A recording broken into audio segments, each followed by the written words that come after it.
Thank you. What will Mr. Cummings do? What are the top three things you're going to target during your first 100 days in office if you were fortunate enough to?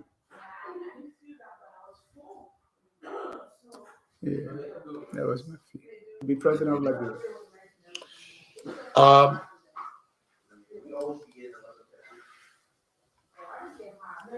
in no particular order, this will be the top three of Yeah. maybe four.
There's a noise in the background there. Ladies and gentlemen, welcome to Focus on Liberia on the marketplace where we talk everything business, finance, and economics. I am your host, Gabriel Carter. I have my co-host in the studio with me, Alex Coffey. And today we're going to talk about Mr. Cummings' economics plan. We're going to analyze Mr. Cummings' economic plan. Yeah, I know he just had a show. I think it was on Thursday. Uh, Other group did the post analysis, but we're going to look at it specifically from an economic standpoint, and we're going to dissect it. Um, for disclosure, I would say I am Mr. Cummings supporter. So for those of you, you can bring all your attacks. It's okay. We will take that. But we want to look at it not because I am supporting Mr. Cummings, but specifically the how, and everything in between to look at it from an economic standpoint. And I have no other person to do that with than my co-host Alex Coffey. Mr. Coffey, I know you guys did a post analysis after the show, but thank you for taking the time again to help us dissect that that interview. And welcome, sir. Thank you, Gabriel. And once again, this is Focus on Liberia, where we educate, elevate, promote all things Liberia. Yeah. And for full disclosure, I'm still on the fence. I haven't picked a side yet, but I know analyzing JNB. I'm analyzing JNB mean Joseph Newman Walker. I'm analyzing Alexander Benedict Cummings, and I'm analyzing Mr. Terry Ngonglo, Councillor Terry Ngonglo. I'm analyzing them too. At some point, I'm going to make a decision, but for now, I remain open and On the fence. objective. Yes. Yeah, and hopefully we can pull you in the ANC corner or the Mr. Cummings corner. But hey, I think everyone is entitled to make a sound decision as to who they want to support. But it's good to have this kind of discussion. I think this is what we do. This is why we have this show specifically. And again, for wherever you are, please take the time to share the show wherever you are, and take an hour and a half to walk with us. Bring your comments, as we said. Bring your questions and help us go through this. And so, thank you for joining us. Gabriel, how's the weather? How the weather is in your area? I'm actually sitting right by the window here in a basement. It's nice out. It's really nice. It's nice out.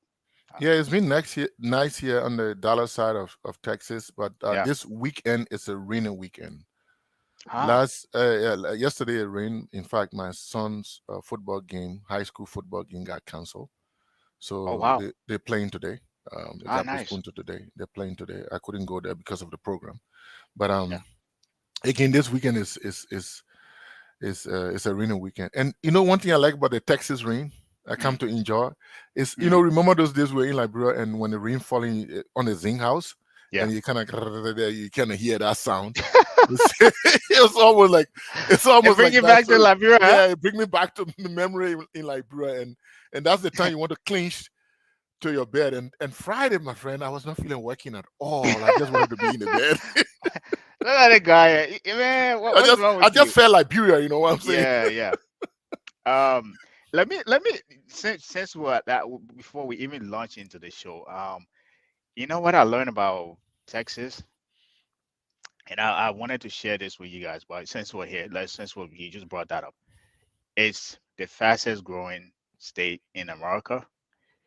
The Dallas area, within the next 10 years, it will be the third largest urban city in America, right? Yeah. There are 15 cities or towns around the Dallas that are growing at over, like, they have over 200,000 people in it.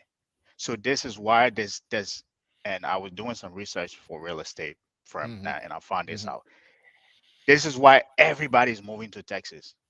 Like, even the tech firms, like real estate company, like everybody's moving to Texas. But I just wanted to put that out there. So Texas is the it of American city right now, like especially the Dallas area.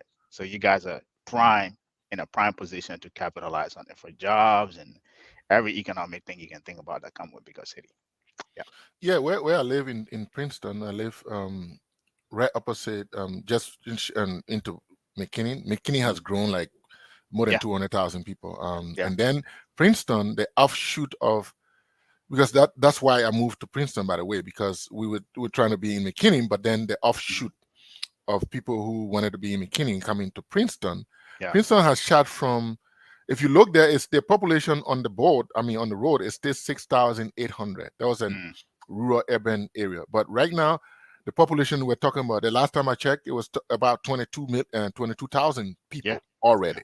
Yeah. So it's growing just within a couple of years. It's moved from nearly 7,000 to nearly 22,000 people. So, and there's new buildings coming up, apartment complex and stuff like that. So yeah, it's growing. Yeah. So So you guys are. I mean, and the job then here. It's plenty. It's plenty. Like I tell you, like the population growth in that state is not. It's no fun. It's not. It's no fun. It's crazy. It's mind-boggling. The pace at which that state is growing is like, when you look at how other state grew to get to where they are, they have blown every stats out of the water. That's how fast they're going. But anyway, but there's a downside too, because the prices of houses are going up. It's going up. Prices of commodities are going up, and but we're feeling the pinch too, though, because every time we go to grocery shopping, the next day from 150 it goes to 200, 250, like things that you normally spend, things that we're buying $5 now, we're buying it for more than $10 and things like Yeah. that. So Yeah. it has a downside. But compared to other cities, trust me, that's nothing. Mhm. So, but yeah, let's get into the show. Hopefully, we were trying to share that segment, but anyways, so for those of you who haven't watched the interview yet on Thursday of Mr. Cummings' interview with the CEO of Focus on Liberia, I think he talked about, among other things, he talks about the 100-day plans, right? And some of the things that he highlighted were, reducing regulations at the port specifically to make it a flat rate per container, which I think this is something we actually cover here with one of these guys, Martin Zenwe, who actually does shipping. And I think one of the proposals they made to the Port Authority, I'm glad somebody is picking up on that. I think it's a great idea. In addition to that, he talks about simplifying the port to a flat rate system, investing in agriculture to create an agriculture bank.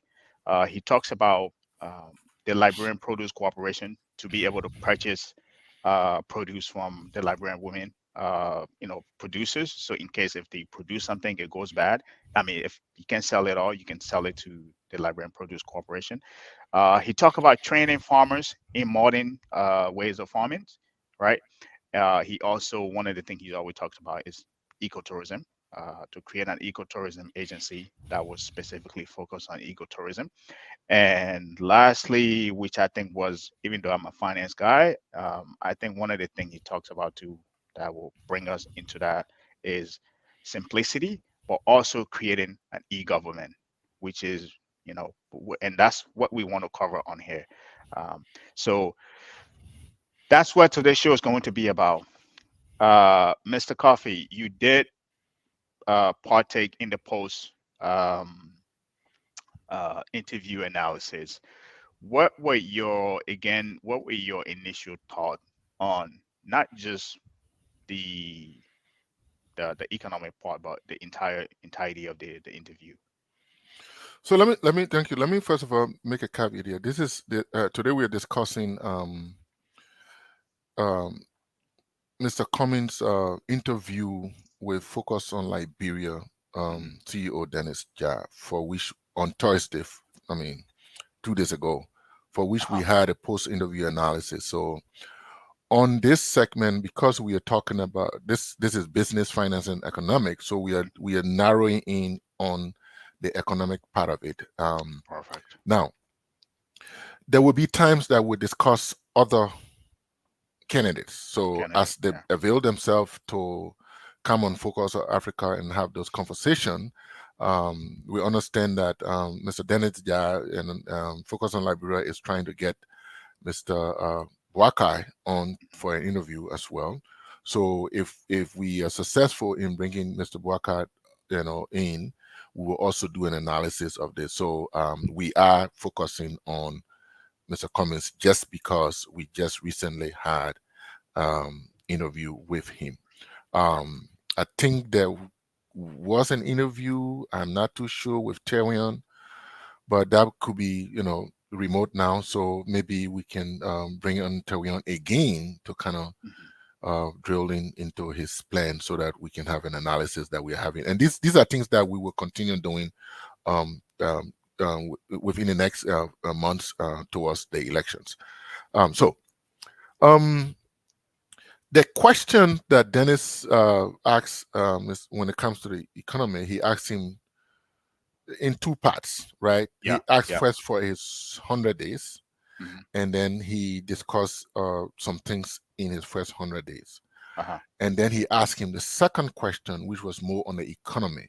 Hmm. So, Mr. Cumming was like, "Oh, well, you narrow me into 100 days. So it's like you caught me in a corner there on 100 days. But now that you're asking that question, I will expand." So Uh-huh. yes, then he expanded. Um, when it comes to the economy, holding all other questions constant, Hmm. holding all other things constant, I thought that Mr. Cumming came across to me as a person who was ready, Hmm. who had a plan to deliver. Mm-hmm. to take Liberia to the next level when it comes just to the economy. Mm-hmm. There are other questions I thought he did not answer very well, Mm-hmm. but when it comes Focusing. to Right. specifically his first 100 days in the economy, Mm-hmm. I thought generally he did well, and he appears to be a guy who has a plan to deliver. Yeah. That was my No. general impression. Yeah. And again, as I said, I made a disclosure earlier. Despite me being his supporter, I think that he really did deliver on the economic piece, specifically. Usually, when you ask somebody a question about those things, they just tell you, but he also gives the how, and it seems like this is something that he thought in detail of how he's going to do them, and something that some of those things that are actually in the work. So he was able to give us an in-depth detail of how he's going to accomplish those things. So I think on the economic piece, I agree with you. He was spot on, from tick for tack, tick for tack, tick for tack, spot on every one of those things. But with that being said, Well, I mean, Gabriel, that I know that there's a positive side, but there's one area, even yeah, though go it's for it. good, Right. but I Uh-huh. thought it was a trap that he could set himself out. It would Okay. be difficult. Uh-huh. It's like Joe Biden made some promises, and now he has to meet a Senate, equally divided Senate, that and putting On some the of these, student loan. delivering on some of these, those promises Yeah. was tough. Even though he tried to do that, like the student loan stuff. Right. There are other things that he made promises to, and he kind of found it difficult to deliver on. So, in that context, that's the issue of paying a living wage. It's a good thing to pay a living wage, but Mhm. it's a careful, it's a hard corner. Um, another drawback I had was that the time was too short. I mean, you can't discuss these things in an hour, Yeah. and it was not focused on Liberia's making. That was the time that allotted to us to focus on Liberia by the Cummings The Cummings side of team. things. So Right. I Right. mean, we couldn't. So as a result, Mr. Cummings did not actually, expand. Even though yes, he talked about some of the how, Yeah. Yeah. Yeah. given the time constraint. He talked about some of the how, Hmm. but there could have been opportunity for him to expand had the To time expand. been, Yeah. 2 hours or so. Then, and also focus on Liberia had other questions, a lot of other questions. Hmm. Um, I know we had about 40 questions to ask, all segmented. Jeez, Yes, that's a test, my man. yeah, we had serious questions to ask, but again, we were caught in a little back, so we got to cherry pick the questions. Yeah, maybe I think maybe we can reach back out to him and tell him that, hey, this time we want to expand it in detail and give him, and hopefully he can gives enough time to be able to expand that. But I think, given the time that was allotted, I think he you know he did a good job in terms of. I think this is by far the most uh, elaborate, most well articulated, and most uh, intentional plan that I've seen so far. And I think for those, everybody who's out there saying, "Oh yeah, no, no, everybody's running, but they don't see the plan. Nobody's running, they don't see the plan." I think people don't just say things because they want to say it, and they don't go into that level of details unless they are actually doing the work behind the closed. They're doing the work behind the closed door. So, given everything that he said, I think that's is implies that this is somebody who's doing the work behind the closed door to really uh, go step by step. And I think one of the things he also said is that, hey, all of these things will not happen in 100 days, but we will initiate them so that way we get the engine running. So that way, the moment we tap into it, we don't have to go start the cars. Cars already running. We can just jump inside and start going. That's an But analogy about yeah, it. they also have a website, Right. where they have the plan on, right? So, I mean, if you want to know some details, you can go to the plan. I'm not a mouthpiece for ANC, so I wouldn't give the website here, but ANC has a website, Right. ABC, Alexander Benedict Cummings, I call it for short. I just say ABC. They have a website. You can go there for detailed plan. But again, we analyze. So Yeah. So with that being said, I want us to pick this thing apart. Like pick it apart as you will eat a chicken and take all the flesh from on there and just leave the bare bones. Can we do that? Let's go for it. All right. All right. So the first thing he talked about was reducing regulation to make it easier to do business. Okay. Yeah, I think that is what is your thoughts about that, that initiative? Reducing regulation to do business. I know he talked about the ease of doing business in Liberia. Right. So that's where he did give examples. So Right. the way I saw it in my mind is that, or the way I saw it, the way I understand Liberia and the way I saw it. So I guess the video is ready. Maybe we can play. Yeah, let's Okay. jump into it. Okay. Yeah. Let's jump into the video. In the country, but we are going to spend more time in other places than others. That's just a smart thing to do, and that's what we'll do. Thank you. What will Mr. Cummings do? What are the top 3 things you're going to target during your first 100 days in office if you were fortunate enough to be president of Liberia? In no particular order, this will be the top 3 or maybe 4 things we'll do specifically. One is we will provide financing to Liberian businesses, Liberian business women, Liberian businesses, because credit and financing is the engine for private sector growth and expansion. What caused the global economic crisis in 2008 was the freezing of the banks when credit froze. And that's just to say that providing financing to Liberian businesses, Liberian market women is something we'll focus on the first 100 days. Next thing we'll focus on the first 100 days will be a national youth service program. We have to invest in our young people. We have to invest in the youth. We have a team right now developing what that program will be specifically, but it will happen. It will be implemented in our first 100 days.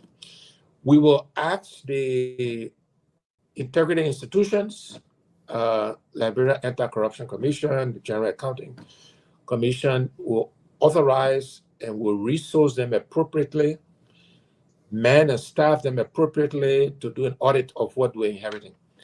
That audit will not be a witch hunt. It will not go after any individual, but we need to just audit what we're inheriting so Liberians can see it very transparently, so we know what we're inheriting, and then we can correct, fix, and build upon that and move ahead. So that's something that will also happen in the first 100 days. We will make sure the government is fully staffed in the first 100 days. So we're in the process now of identifying potential candidates to lead various ministries and agencies so we can hit the ground running in the first 100 days and not, be wasting time and thinking about who's going to do what. We'll know when we get in the job, and that will happen in the first 100 days. So those are just some examples of things we'll do immediately upon taking office.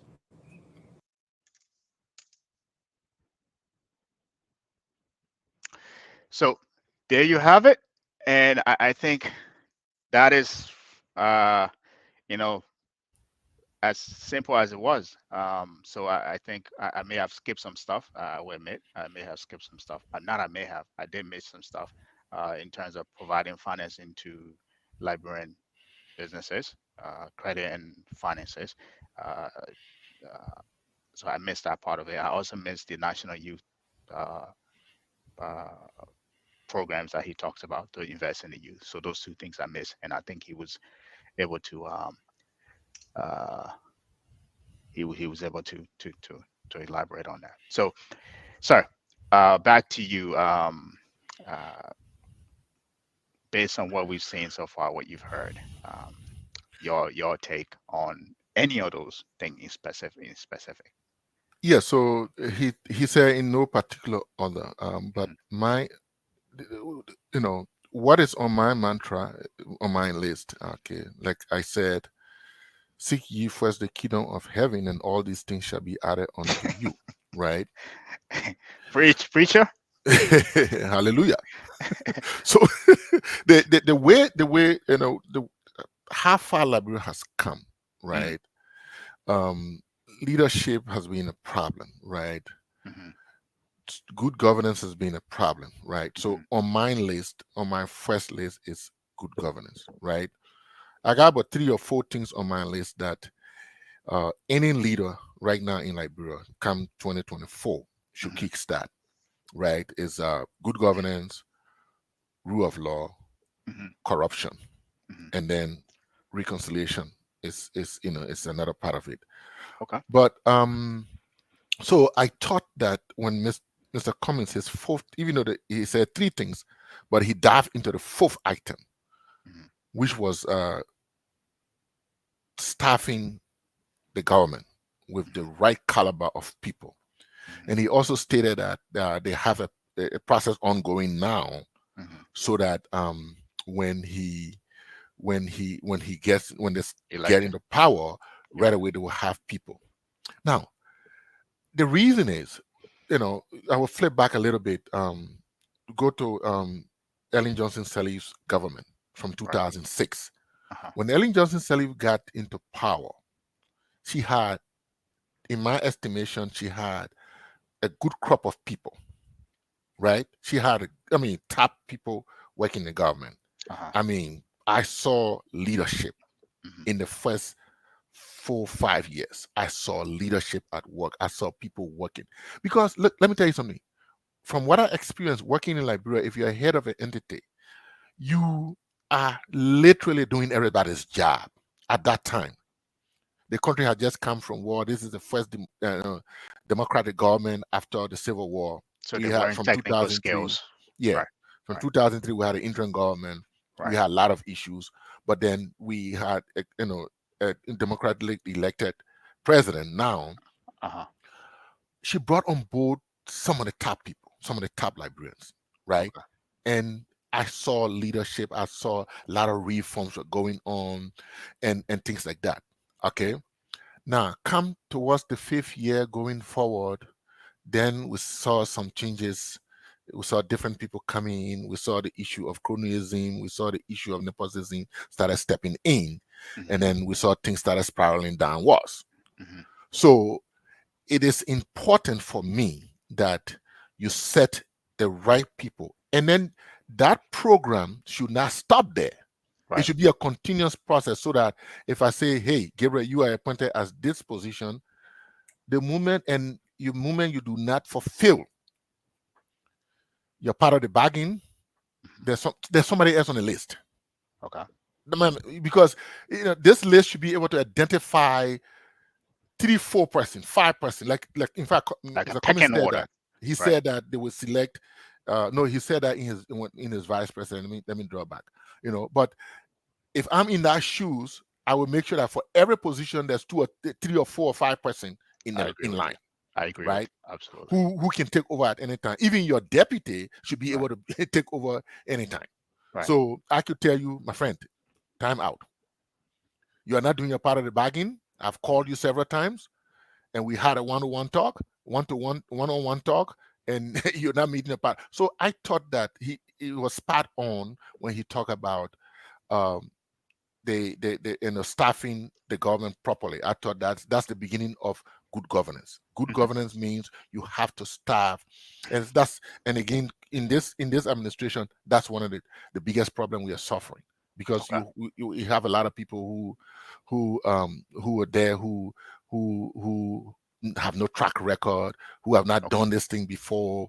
I mean, no track record. You don't. I mean, like for example, somebody said, you don't have to be um, a medical doctor to be the head of Ministry of Health, right? Mhm. You Absolutely. have to be a health administrator. You have Right. to be, there's not necessarily a medical doctor from the hospital, It's a but you business have to entity. know, yeah, Right. you have to Right. know how to manage. You have to know how to administer, but Right. you have to have some of the knowledge in the medical field to be Mhm. able to manage medical people. So somebody who comes with the ability or the previous record of managing health, who has qualification in that area, is the best person to put in those positions, right? Okay. So I thought that he did well with that. Okay. No, thank you. And I think that was part of the maybe, and I agree with you. Uh, I think he left that, maybe that piece was left out. Maybe he never, as you said, he never expanded on it too much. But uh, I appreciate you connecting the leadership piece with what we want to talk about today, which is. But my question to you now that you brought that up, is the next question I have for you is how would how would having the right leaders in place translate into making sure that these plans that he has on he's talked about, like the business plan, the 100-day plans, translate into those plans coming to fruition. Because I agree with you, if you don't have the right leadership in place in terms of the people with the skill set, and you put them in charge of these different variable initiatives that you want to carry out, they could father, and that could actually cause the plan itself to deviate from its initial goals. So I'm glad you actually was able to make that connection. But as you said, we're here to talk about the economic piece. So I don't know if you have anything to say to that. If not, we can jump So into. the next thing he talked about, I just thought that actually aligned the good governance piece, because in that. But the next thing he talked about Mhm. um, was I think generally, even when you play the second part of the video where Dennis asking about his economic plan, I think what I see there is he's focusing more on spurring economic growth, more of the Absolutely. private sector led economy, more of having our economy in our own hands. Mhm. So financing Liberian businesses, while it is part of the whole, it's A one of those fraction. things that come as part of the whole piece. Right. Why it's important, Uh-huh. but it's not going to be my number one piece. Mm. But he said in no particular order. But what that looks at is more of economic growth, private sector, right? Mhm. Mhm. One of the things, if you do the doing business analysis in Liberia, one of the roadblocks Mhm. is financing for business people. Yeah. Yeah, providing making finances available for business people, because Mhm. business leads to what? Private sector led growth. It leads to more jobs. It leads to paying more taxes Mhm. and things like that. So the more you have people in the private sector working, the more you reduce the tendency of everybody working in government, right? And then you also reduce the unemployment rate, right? Right. Right. So the last time we checked, I think it was more than 10 years ago, Legis did some work, and our unemployment, in my estimation, I thought at that time, our unemployment rate, they said, I put it at 87%, Mhm. right? Because they said 74% of the people were vulnerably employed. Mhm. By vulnerably employed, it meant that when they conducted a census, when they went to your house, so that would include people who were going to hustle, people who were Mhm. pushing wheelbarrow, people who were pushing Sorry, those kind I of don't mean people. to. I don't mean to laugh at that. That was the explanation I was giving. So Right. Right. so 74 at that time, like more than 10 Right. years ago, 74% of our people were vulnerably employed. Meaning Right. that even if they went to your house and they went to do they knock the doors, right? And you say, "Oh, our partner here, oh, where your partner going? He going hustle." That's vulnerable employment, because he's leaving the house and going somewhere. Right. Right. So whether he's going to World Trade Center, whether he's going to stand on Carey Street to hustle from a man, that's for them. That's vulnerable employed. So if you Mhm. if you really do that calculation at that time, It's our at unemployment, 87%. our employment rate, that is people who were actually either working with government or working with another institution where, yes, that's serious employment. He goes to work every day. He has an employment contract, whether it's in the Uh-huh. private sector, it's the government. That was hovering around 13 to 15%. Mhm. So it is important that you delve into these kind of things to resource business people. And then I think then he also talked about the National Youth Service Program. Mhm. That was also intended to to those programs are intended, one, to prepare people who are leaving high school or college to have this it's a forced sort of quote unquote a forced internship program. They have that in other countries where I know I live in Ghana for a number of years, so I know that they have this youth service, national youth. They have the same thing in Nigeria, where you graduate from high school, you got to go work somewhere, whether it's in the interior. So that also gave opportunities to high school and college graduate to kind of learn some skills and things like that. That also put some money in their pocket in the meantime, and also it could provide employment for them after their youth service program. So I thought those kind of things were geared towards spurring growth and then putting the youth to work as well. Right. Then he also talked about resourcing the integrity. On my list, I said good governance, rule of law, corruption. Mm-hmm. So anybody who actually fight corruption, not giving corruption another name, whether it's a vampire, whether it's a disease, whether it's this, but actually fighting corruption. Because in my view, one of the things that is plaguing our country, that is distorting our economic development, that is hampering our growth, is the fact that too much corruption, and corruption has become endemic in our country, so much so that it's difficult, But right? did you hear the statement that he made about corruption? That and I think it was a statement. I don't know if we uh, he said that he hoped, and I mean that's not something he wishes for, but Mhm. he hopes somebody in his close to him will be caught being corrupt, and he will make an example out of them to show the people that what I've been saying, I'm intentional about that, right? Yeah, he And said that in the second part of the video, right, but that's, exactly. I mean, talking about corruption, because he listed that in number 3. He said no particular order, but that was the third item he spoke about, Okay. fighting corruption, right?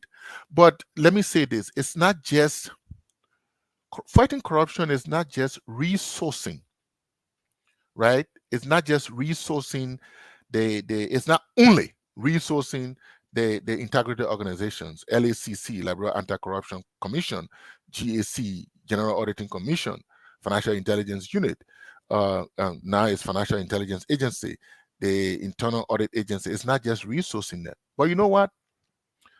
The reason why we pass corruption all these years on the Millennium Scorecard, the Millennium Challenge Scorecard, is because in the fight against corruption, Liberia is technically compliant. That means technical compliance means you have the laws, one, and you have the institution, and the institutions are staffed, right? It doesn't stop there. There's another piece of compliance, right? That means now, for example, you are conducting audit. The ultimate goal is for people to be prosecuted, found guilty, and assets are recovered. Okay. The And I think stolen assets are recovered. he alluded to that by I think and I think for me when he first said that I was taken aback, but then I saw how that actually falls in line with that. I think he always talks about plugging the holes, right? Mhm, There's plugging. I think when Dennis asked him the question, the first thing he said was plug the holes, right? mhm, And for me, I thought, hey, this is an economic question. Why are you even talking about plugging the hole? But then it makes sense if you stop the things from leaking, as you always say, right? That way you can redeploy the capital into other things, which will in sense in subsequently help the the economy, right? mhm, But first you got to stop the corruption from at least alleviate, not alleviate it, but ameliorate it, right? So reduce it to the point where you can have that capital that was leaking out in different facet of the government of people being corrupt to mhm. redeploy into the economy. And for me, so when he said that, I was taken aback, but it does make sense. You got to stop what's happening to be able to do that. What do we have here? So let's get the second part of the video, then we can have the rest of the discussion. Okay. Mr. Cummings, I didn't hear about the economy. So let me ask you this one. Uh, Over the past several years, the Weir administration has consistently failed the MCC compact. What will Mr. Cummings do? And also with unemployment, because we need to jolt the economy. We also see that the government of President Weir is adding more debts to the balance sheet. How does Mr. Cummings intend to pay for these things? Because you're talking about doing all these things is money. So we have debts. We've been failing the MCC scorecard and all that. So specifically concerning the economy, what are you going to do to jolt the economy? Because we need jobs, we need money to run things. So again, you asked for three things, and so I gave you three. Okay. So I can add to the other things, which includes the economy, which what we'll do in the first 100 days. And let me say that everybody, as we say in Liberia, everybody has their area, Yeah. and the economy, the private sector is an area I know and an area I understand because that's the area I grew up in and I've lived my whole life. I'm trained in finance, economics, accounting. So again, that's my area. So there are many things we'll need to do to fix the economy. One of the most important things, and it ties into your point about you need money to do all of these things. One of the first things we'll have to do is we'll have to stop the stealing. We'll have to go after the corruption because that's money that can be redeployed and more Right. productively used. And that's why I mentioned auditing what we're inheriting. But in addition to that, we aggressively go after plugging the holes in the bucket, if you will, in the revenue buckets and making sure the money is redeployed. And by definition, by doing some of that, you will begin to spark economic growth by redeploying those funds into the economy. Then we're going to look at how we can very quickly make it easy to do business. Again, the economy is tied to everything I mentioned, providing credit to Liberian businesses. What other rules and regulations? Because the Millennium Challenge Corporation also looked at the ease of doing business in Liberia and we make it very complicated. So we're going to change the environment. We're going to make it easier. We're going to reduce rules and regulations. Let me be specific about the port. We import almost everything we consume today, and yet we make it very complicated to import things into our country. We're going to look at how can we simplify. Can we go to a flat rate system where every container comes into the country at a certain price, no matter what's in it? It's simple, easy to audit, easy to check revenues, and it will help facilitate economic growth by keeping it simple. So another a specific example of what we would do to grow the economy. We immediately started thinking about how we can invest in agriculture. We will immediately look at starting an agriculture development bank, begin financing, go back to credit, important for all of these things. We'll look at reestablishing the Liberian Produce Marketing Corporation because farmers need to have a market, need to have a buyer for their produce. We will look at reinvigorating the Liberian Agriculture Extension Services so that we can train our farmers in modern ways of agriculture because agriculture will provide jobs, it will provide income, it will spark economic growth in our country. I've talked about tourism, ecotourism. One of the specifics we'll do is we will establish a separate tourism agency to focus on tourism and culture. And that's a specific action we'll take so that we can begin to focus on tourism. It will create jobs, it will bring in income to the country.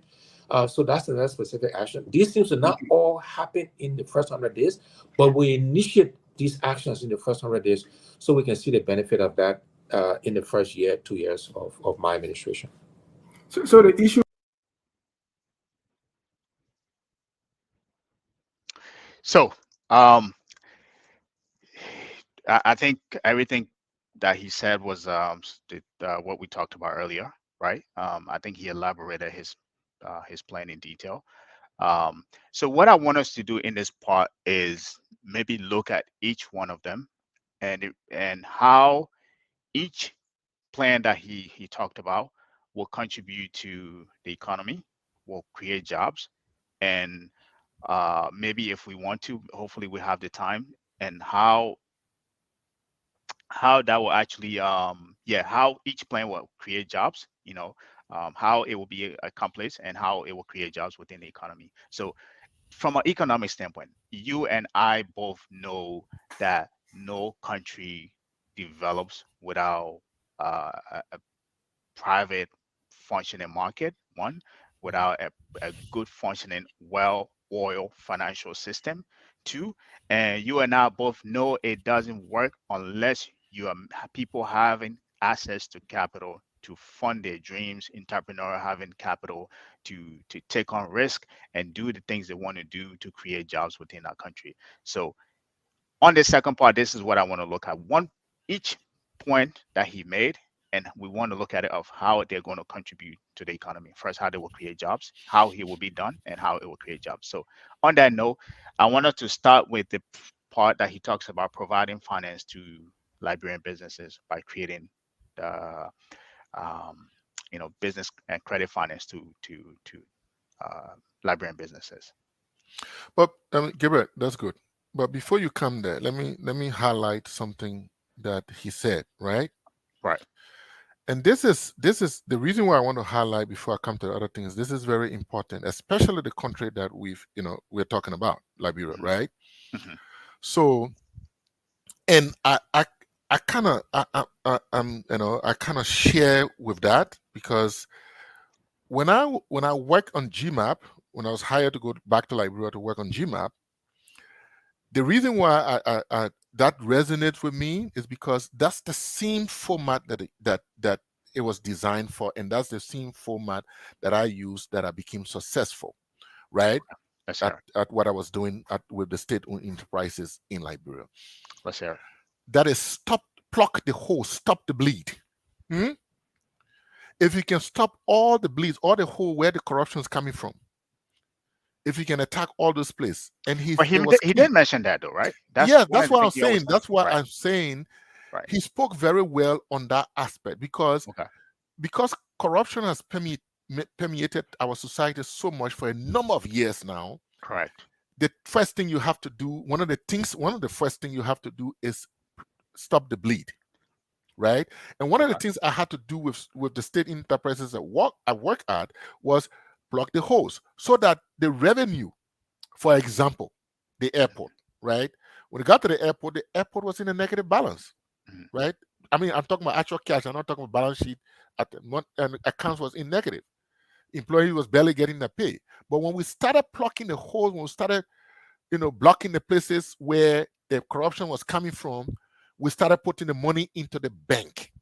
Right. So you agree with that part of it that Yes, he in no talks about time blocking we the money. had about Right. 500,000 in the bank because Right. now the entity's resources were coming straight into the bank. We Right. established this different system. So Right. that was the first fight. Okay. And So I once we agree with you. yeah, once we I stop right. the bleed, Right. or once we minimize the bleed, Right. then we started jumping into the other stuff, right? Okay. So he said this, and that's why I decided to repeat this thing. That is a good thing to do. Right. It's part of the anti-corruption fight. It's not only about resourcing the anti-corruption commission and the integrity organizations, but it's also stopping the bleed, going Right. where the holes are and blocking them, Okay. right? Okay. And that leads to, you talk about ease of doing business, right? The same thing he talk about simplifying the processes at the port. He talk about the handling charges. Right. Like you said, there was a guy on the show that talked about that. People have been crying about this. That is why you see some of our people are involved in transshipment. They prefer to take their things to Guinea or Sierra Leone and drive them to Liberia, Okay. or businesses, because doing business in Liberia has become uh, uh, uh, um, more Burdensome. expensive. Right. So people prefer to go, establish their factories and things in other nearby country and produce them and export them to Liberia. So Okay. that is So that is that is that is something great. okay. So since you're on that note, I will rephrase, maybe reorder the series of the questioning. Because what I want us to do, because this is economics and financial, and we want to talk about the economic piece of this whole speech that he gave. Mhm. But most importantly, uh, One, how it can help grow jobs in Liberia, but most importantly, how that will get done. Since you're on the port, right? He talks about having a flat rate um, at the port, right? Once if he does get elected, right? How do you think having that flat rate will increase export, and how would an increase export, I mean import in the country helps create job in that country? How do you think that will help benefit the Liberian people? If you have a flat rate of containers, right? How do you think that will help, you know, first of all, the importers, and also what type of I want to call it economic domino effect in terms of creating jobs that it will have on the economy? So the concept of the more the merrier, right? Uh-huh. So I think first of all, simplifying the handling processes, that is the containers that are coming in, Hmm. right? It will once you simplify that process, it will help the cargo clearing process, right? The cargo, Right. the custom brokers, the people that clear, they will have people that sending their goods into the country. Hmm. They will have a simplified way of doing that. It could also reduce the number of days that containers and stuff stay in the port. Sometimes, if the processes are not simplified, containers tend to extend over a number of days, then they get in storage issues, right? And once they get in storage issue, and again, I'm not a custom guy. The custom guy was here, but I'm just judging from my own knowledge. Once they enter into storage, they have to pay a fee. And Right. what happened, those charges are passed on to what? The consumer, because it's factored into the price, because it's the cost, part of the cost of doing business that we are Hmm. talking about. Hmm. So it helps the people who are sending goods, you and myself, or business people. Once the process is simplified, they can get their goods out of the port very fast. It can prevent them from having extra charges such as storage charges and things like that. It will help to reduce the prices on the market, right? And then also having a standard charge will know that yes, this is a standard charge. This is what I know I will pay. It's not going to be above, it's not going to be below. So when I'm sending goods to Liberia, this is what I'm working against. And Hmm. if I'm making my business budget, I'm making my business budget this way. So if Right. I'm taking a loan to do that, I know how much loan I can take and stuff Okay. like that. So Okay. it's going to help. It's a spiraling effect. It's going to help. Eventually, it's going to help. Minimize the high prices of goods on the market, and Yeah. also, yeah. No, And I it's going to increase. It's going to give people more impetus to send goods into the country, to do right. business in the country, and Right. that what happened. There will be. That was I said, the more the merrier.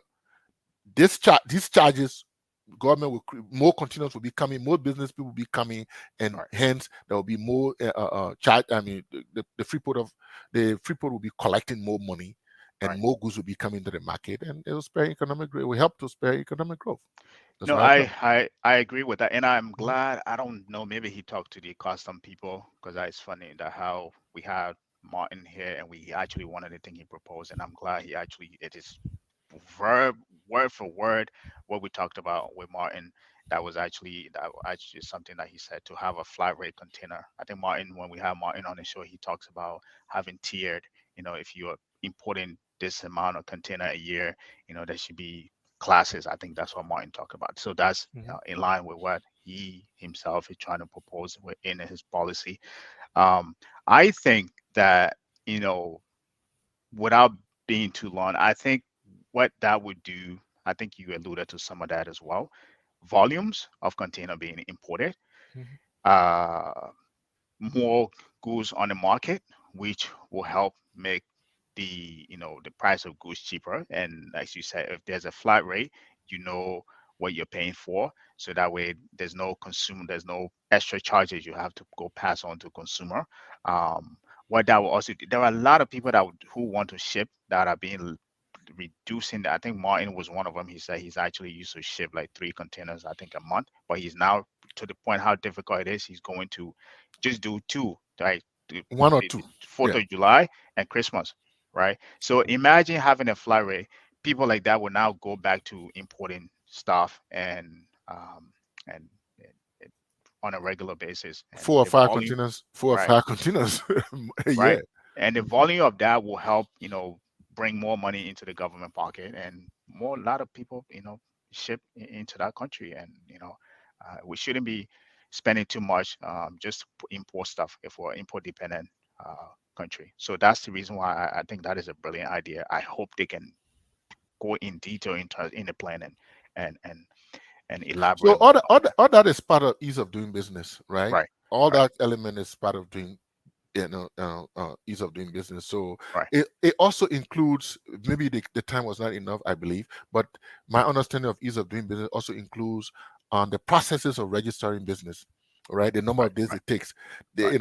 the one stop a shop a situation and stuff like that, and of course it align with with what he talked about, financing Liberian businesses, all right, Mhm. making financing available and things like that, versus not picking on a particular group, but versus the other people that are there, whether it is the Lebanese, was the Indians, or other people that are doing businesses where they have their capital from Lebanon or among themselves. But we now, and then they also have, good access to financing when it comes to the Liberian bank as well, where Liberian businesses are still struggling. So those are, it's a whole 9 yards. So that doing business piece is about spurring economic growth, is about, accelerating the private sector growth in the country, which will lead to some employment as well. So Yeah. Okay. So I think we keep uh you talk the about next. agriculture. Right. So he talks about establishing an agriculture bank. Mhm.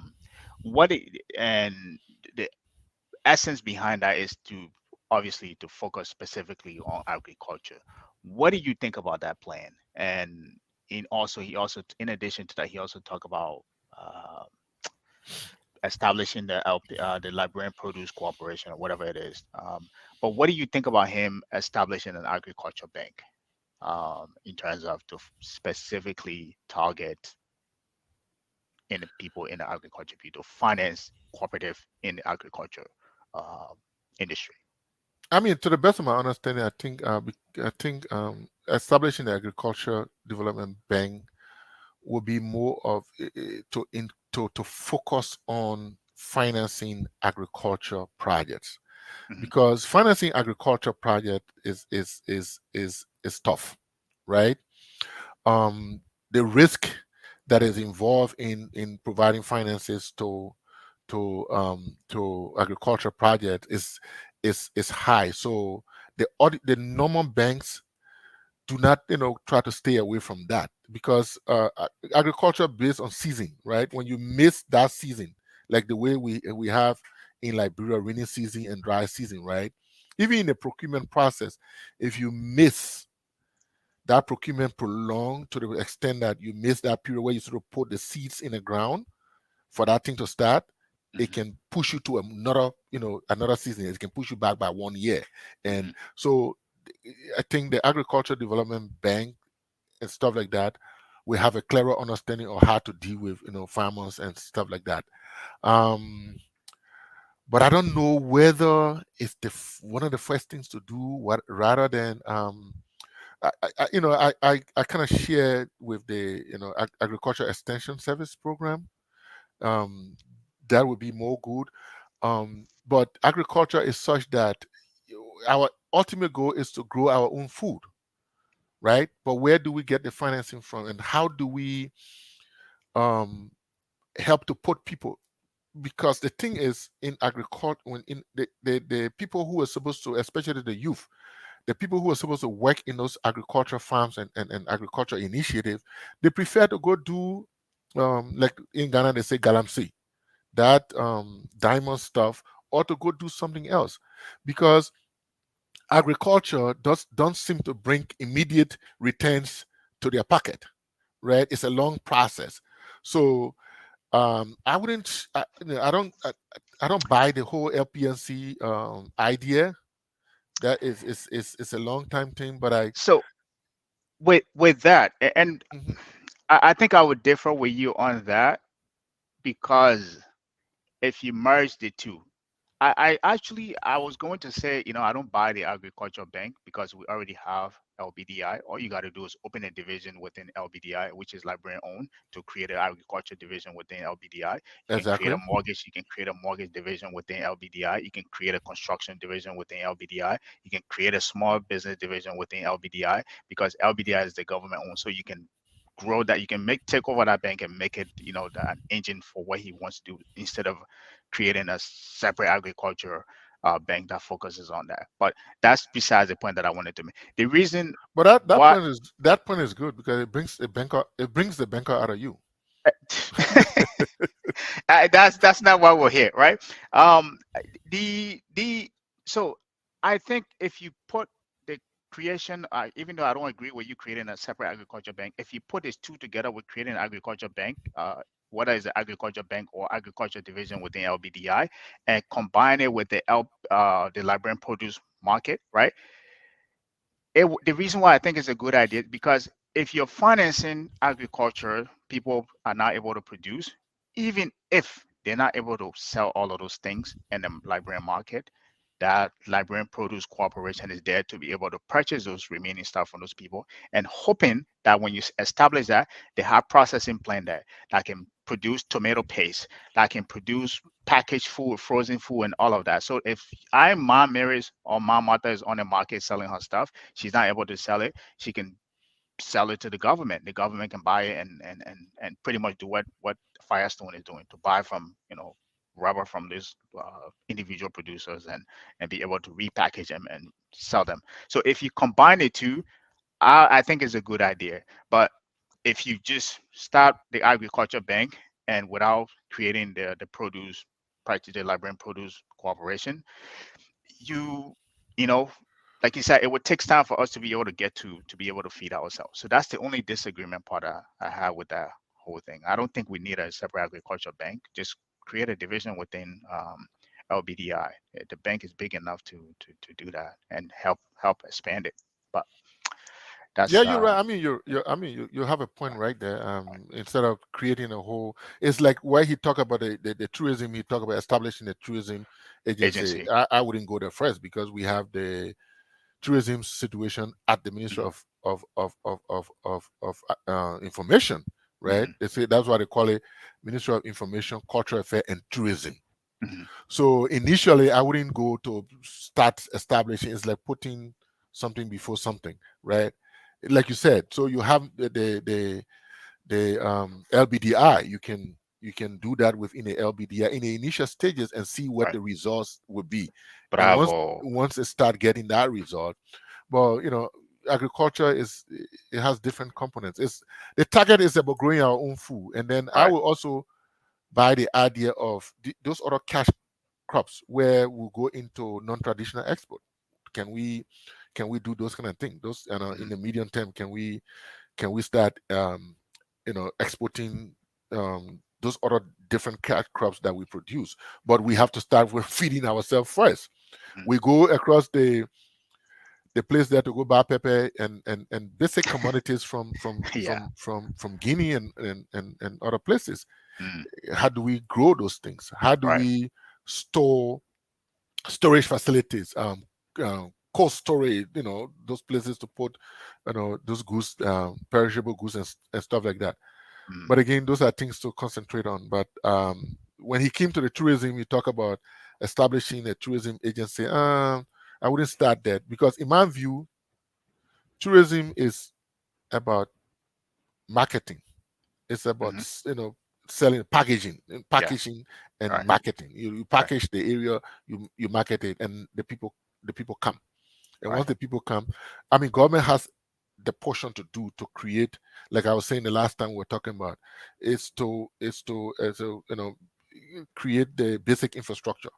Right. For example, if you wanted to take Robertsport is there, it's ready to be, for example. I know they have other areas in Liberia, Grand Cruz, Sano, and other places, but for example, Robertsport is there.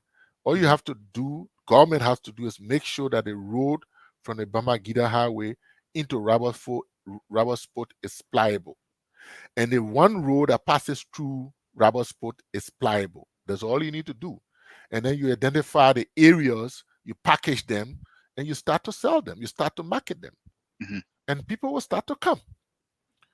Now, Yeah. government doesn't need to go into electricity. Government doesn't need to go into building hotels. The private sector, once you start selling the place and people start pouring into the place, there will be a need for room and boarding. Mhm. Then people will start giving their houses out as Airbnb. People will go in the area and start building hotels Right. and stuff, right? And that was it. So things it's good. Now, he also talked about reestablishing the rule of law, Uh-huh. right? And then he talked about impunity, stopping, punishing people. That's where we talk about the peace as it goes hand in hand with corruption, right? You you gotta impunity is so much in our country that anybody think they can go do something and get go scot free and nothing can happen, right? There've been a lot of cases in our country where investigations are there, they establish investigation panel, do that, and nothing comes out of it. To the extent that even the investigation, the thing goes to court, and the court system, for But lack of a better way, they mango the thing, and the case we've gotta weed die. out we've weed out the echelon of the guy that used to go to the judges and pay them to get them out, right? The corruption, this thing, the CFAs, they took him out, right? Um, without getting into politics too much, I think to solve that problem, and I don't want to get too much tangent into political aspect. I think if you bring maybe Tialon Gongo, who has a record of fighting corruption and stuff, and put him somewhere either as a minister of justice or make him your VP, he will clean up that whole system and Oh, you're set it taking free. the man But presidential ambition away from him, my man. You want me to man? You I'm want me to man that too? that's just a So name minister drop of that I'm just putting out there. I think he Mhm. will be a good fit as the minister of justice to clean out that whole system, or as a VP or something. But But why you think you can be the they will, president I to know they will come attack me for that, but that's on them. Put people where no? they're comfortable, put people where they're useful. But let's But the stick to the guy wants topic. to be the president of the country so he can be a law enforcement I president rest and my case, to Your kill Honor. the I rest my case. yeah. So I'm not. I'm looking at him, but I'm weighing. Like I said, I'm weighing the three of them. But Right, but right, again, if impunity is our problem, is corruption our problem, why you think we can have a law enforcement kind of guy, justice and peace kind of guy right. who will fight corruption as the top? I mean, Okay. another candidate can look at it and say, okay, you know what? Like they asked Cummings about his VP situation, and he kind of went over that. This is not what we're discussing, but he kind of went over that. So he needed somebody to complement. So you always need somebody to complement your shortcomings, right? So Hmm. if you feel that, No pun intended. yeah, I know. If you feel that, or even JMB, if Right, JMB feels that um, um, Chewang Gonglo is the law enforcement guy, is the corruption guy, then go after him to come and serve at you got to give him an incentive to come and right. serve as your vice presidential candidate. But for now, the guy wants to be the head. So what you see in him, he wants to do it for the country. He I'm wants to not do it taking that himself. away from him. Let's continue our show before they come Okay. attack us. I'm sure We- probably somebody in the comment already with that. The next one I want to talk about here, I think we should go for a break, man. yeah, let's go for a Yeah, break. let's go for a break. When we come back, then we'll jump into. I think there's two more left, and then we'll take comments, and then we'll wrap up. So stick with us here. We're going for a short break. We'll be right back.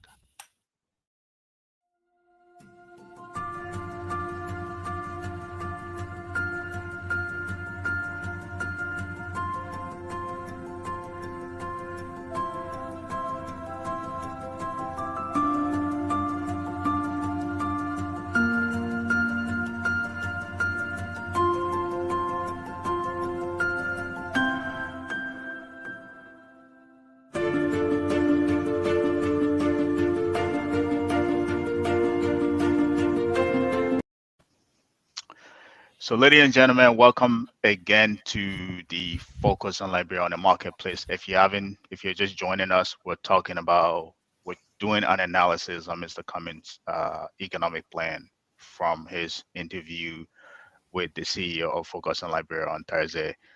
We were looking at, the 100-day plans that he gave, and also other bits and pieces of his economic plan. So, um, uh, I think we have few things left on that agenda. Or what do you want us to cover that? Or do you want us to go to the comment first? First, I wanted us to look at the national youth programs that he talked about, because I think that's one of the biggest I, thing I thought we'd talk about it. did We we? we didn't talk about the paying living wage. We didn't talk about the paying living wage. Okay, Mhm. let's go into that since we didn't talk about that, the paying living wage. What was your thought on that? I have a whole book to write on that, but I want to hear from you. Um, Well, the reason why I thought, first of all, was it's a little dicey thing was that if you want to pay living wage, right, you got to make sure that the other economic triggers are working. You mhm. can attract people into, you can create a private sector, so you can create more jobs in the private sector, so the private sector attract more people. Now, paying living wage in this Do you instance, think he was referring to paying living wage in the government or in the private sector? Because I that's think where he alluded. Okay, all that's right, where I go. was coming. Okay, go ahead. All right. In this instant, he was talking about paying living wage within the government because he said save us seven, Correct. There you right? go. He was clear. He says save us seven. So paying save us seven a living wage. Um, we try with the harmonization thing. The reason is what gave rise to the harmonization stuff was the IMF, right? That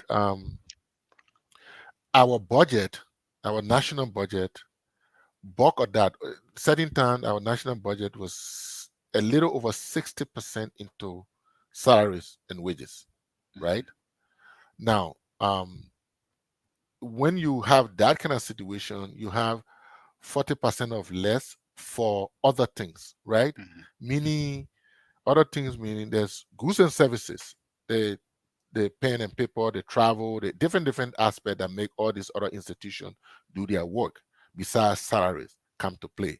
The question then is what is left for development?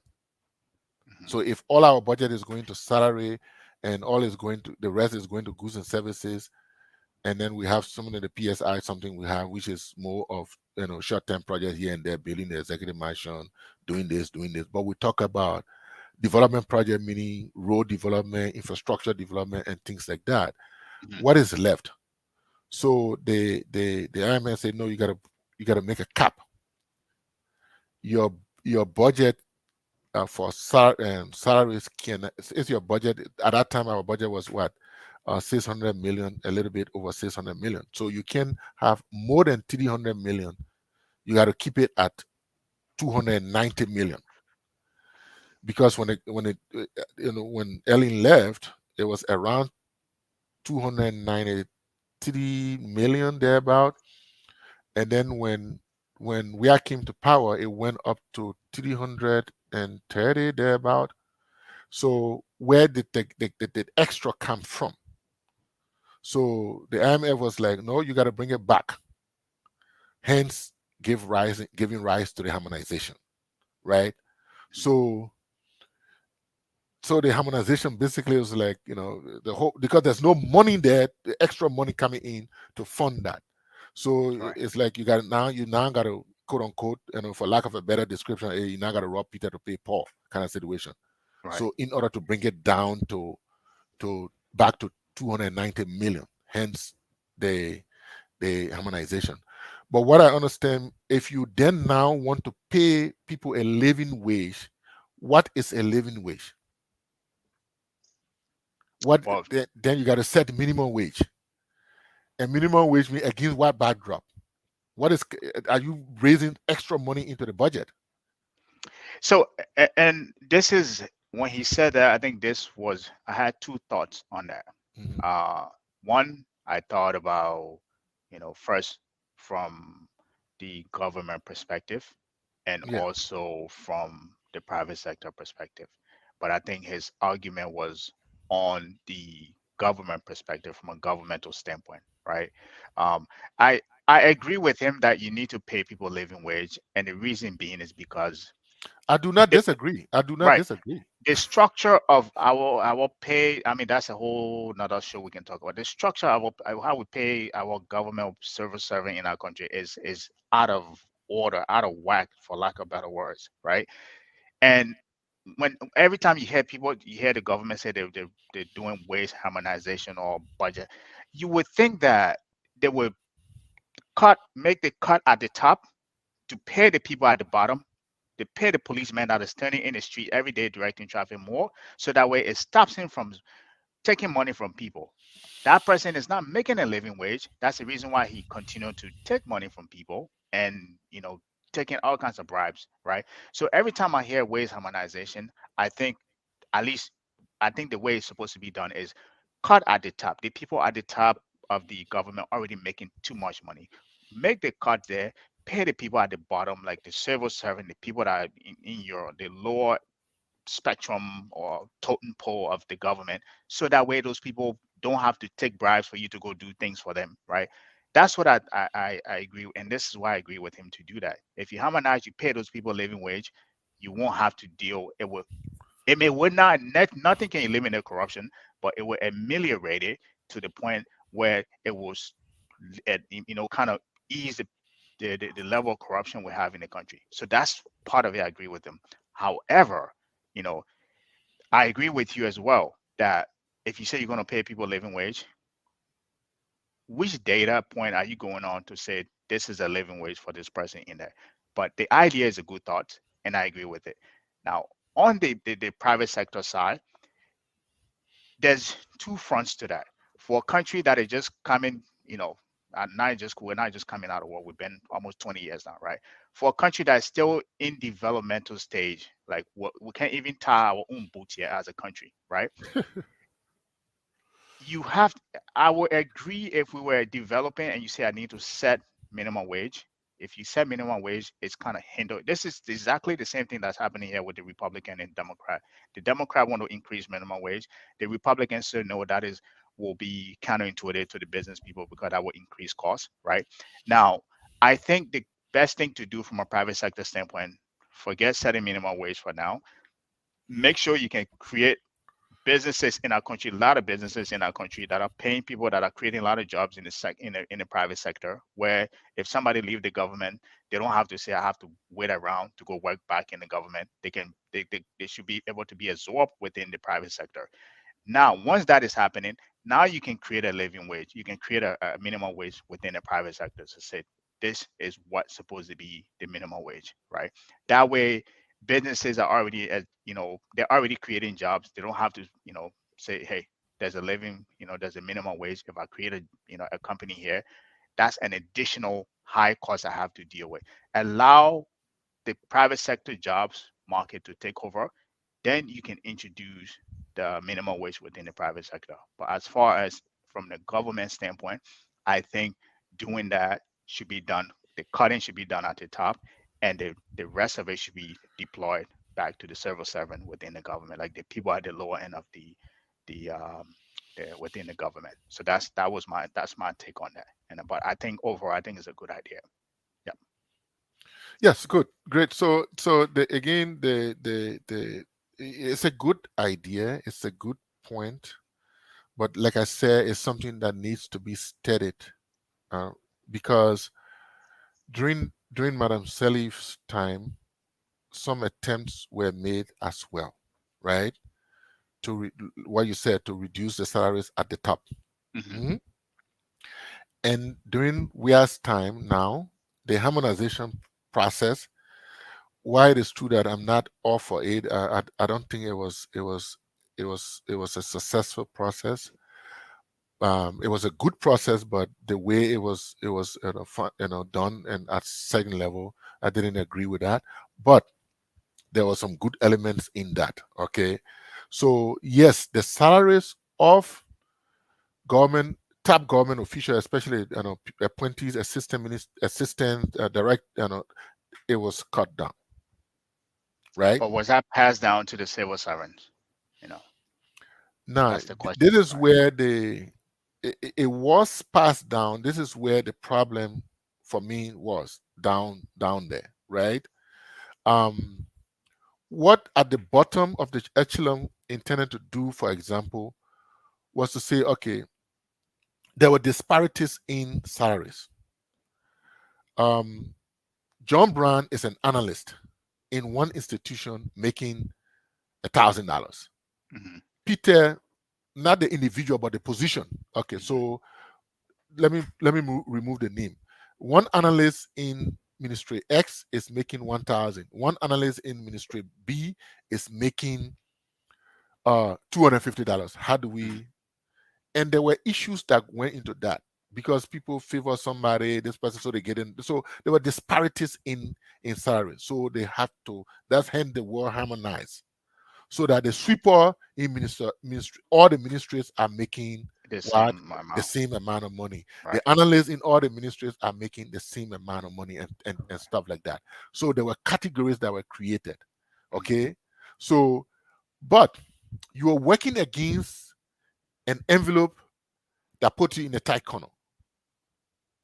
It's 290 million, that's 290 million. You can't go more than that. So how do you jiggle that? Right? Right. And it goes back to, I think it goes back. I know people, and this is why, so if I'm in the, I don't like dealing with government. I think the way government too bottleneck. It's, if you're in the top, like you mentioned, people who are the deputy minister and think like Liberia, the cost of living in Liberia is not as high as people think it is. For you to be making that exorbitant amount of money, and the same people that are like you pass by, like you said, the sweeper over here, you pass by every day to go up to your office, isn't making enough to be able to take care of themselves. I would, and again, like you should like create pay grades like they do here. If even in businesses here, you create pay grade. If your the job fall within this category, within the pay grade, there's there's a level of amount of money you can make in that until you get promoted and you move to the next pay grade, right? Create pay grade. They can do the pay grade. But like you said, even if we have a bottleneck of how much money we're allowed to spend on salary, you create a harmonization to the point where the cut is, because you can't go up anymore. You create a harmonization to the point where the cut is down to the top people, to make sure that you have a good cushion. The people at the bottom are being paid okay the amount of decent salary.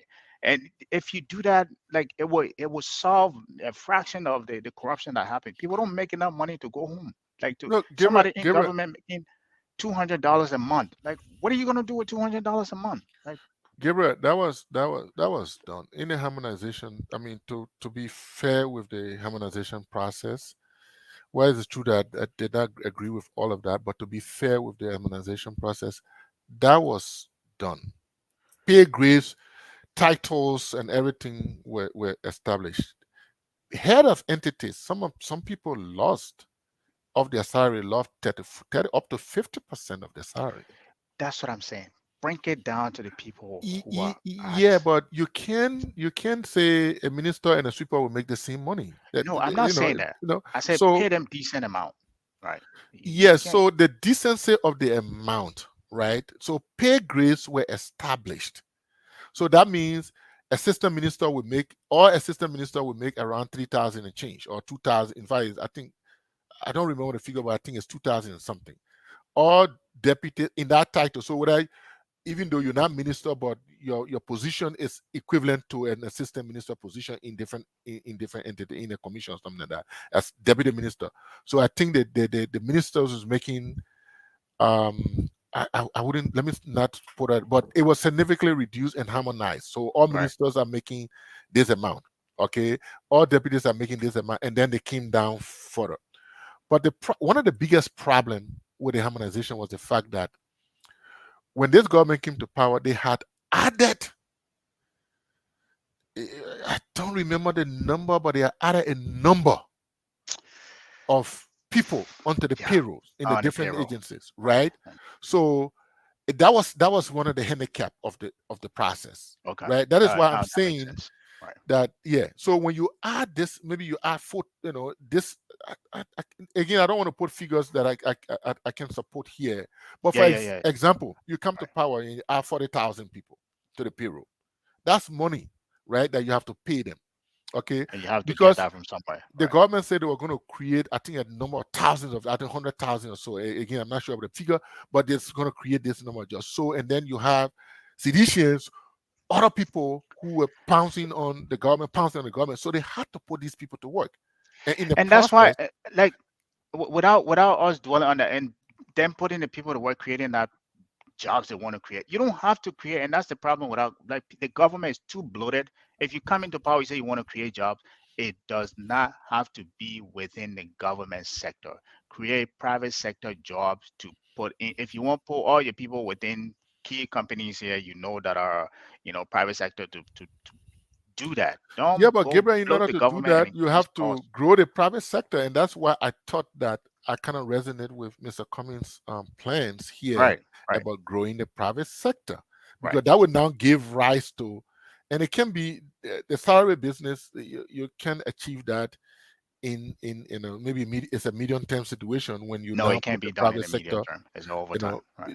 It's got to be done. What another problem we're confronted with, which they try to solve during the Ellen government and they're trying to solve in the we are government, is the issue of ghost names on the payroll. Like you said, That's plug in the corruption. holes. That's Plug in the plugging holes the will do that. holes. So if you can achieve that, Right. but what happens is if you try to do that, the corrupt people mango and put it back, because the people are benefiting too. Listen, I'm done with that country, man. Let me. You can't be Yeah, done with our country. You like that can't be person so done with our corrupt, my country. man. Eh? Sometimes. Anyway, I think we should go to the comments. Yeah, let's go I'm to the glad we were comments. able to do this session. Please don't bring me near that. They will come No, after but what I'm me. And saying is, you boss man, and you put people to job, and you pay them multiple salary, and you pay them 3-4 times. It's a whole cartel, right? You pay let them me 3-4 tell times you a personal story. because you benefiting from it too, because you're benefiting a percentage, or you're benefiting that other salary that coming from this place, and he taking this one. So it's a whole connection. So Let me tell you a personal story. I know this old guy that used to live here in Massachusetts here. mhm. He working here in the government at time. I think they got rid of him and he came here. He was still getting paid the whole time he was here Uh-huh. on the government payroll. And that's something he used to boast about. Sometimes he talks about that.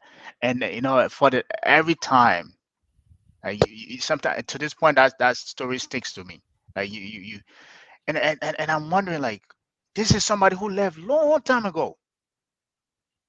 Long time ago. Now you see it, that goes in right there.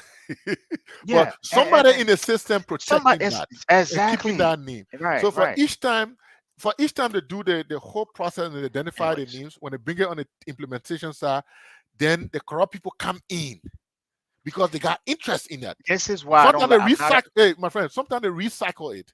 It moves from certain group of people here, it gets in another group of people here. Because now it's like, instead of plugging a hole and closing it, they reinvigorate that hole and pass it to another set of people, and they start benefiting. This is why I like the Republican version of limited government, skinny government, so that way you know how to. Especially when he mentioned e-government, I think it will streamline some of the things. But limited government, if you don't have a bloated government, you're easy to alleviate some of those problems. But I think we should get to the comments here Yeah, because let's I go. think Let's do we're that. Let's do fast that. approaching. Mhm. Um, We're already gone. so this is Milton. Milton said.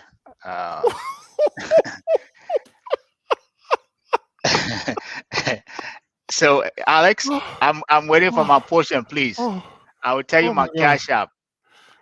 Please send me my piece. If you have it, I'm not aware of it. Doron Milton is like Mr. Cummings have given you guys some money, so you're all over the place with Cummings. Please answer to him why we're doing this thing, Oh because I God. don't want to even Oh because they God. will say, "Hey, you're Cummings person supporter." So No, Darren, with all due respect, we are here providing objective sound analysis. and we We would right. Focus on Liberia have talked with, I think we've talked to Tyrion before, a few months back, and we need to bring Tyrion back. We are now in the process of talking to JMB, and if the people agree, they will come. Even want to talk to. We've been trying to test the water to talk to Mr. Weir, and if they agree, they will come on board, and anybody else. So we conducted an interview with Mr. Cummings, and that's what we are doing. The same thing that CNN and other people do. All right, CNN, Fox News, all these people in the election time, they do it. They analyze candidates. Candidates come for interview. They highlight them. We could even go on the website and take his economic plan, anybody or And to talk about it. and talk about it. Right. So that's where, Perfect. and then we'll be doing these things going to the election. We are human beings. We are Liberians. At the appropriate time, some of us will take our sides. Some people have already taken their sides, but this is not about coming giving somebody money, my friend. If I wanted money, I would have I would have taken money in Liberia. Mm. But some of us have integrity. We can stoop Right. that low. Okay. So Milton, I think Alex answered that perfectly. We will continue down this series to cover other presidential candidates as well. So please continue to follow us, and hopefully you can tag along with that every time we do that as well. But thank you for your comment. On to the next.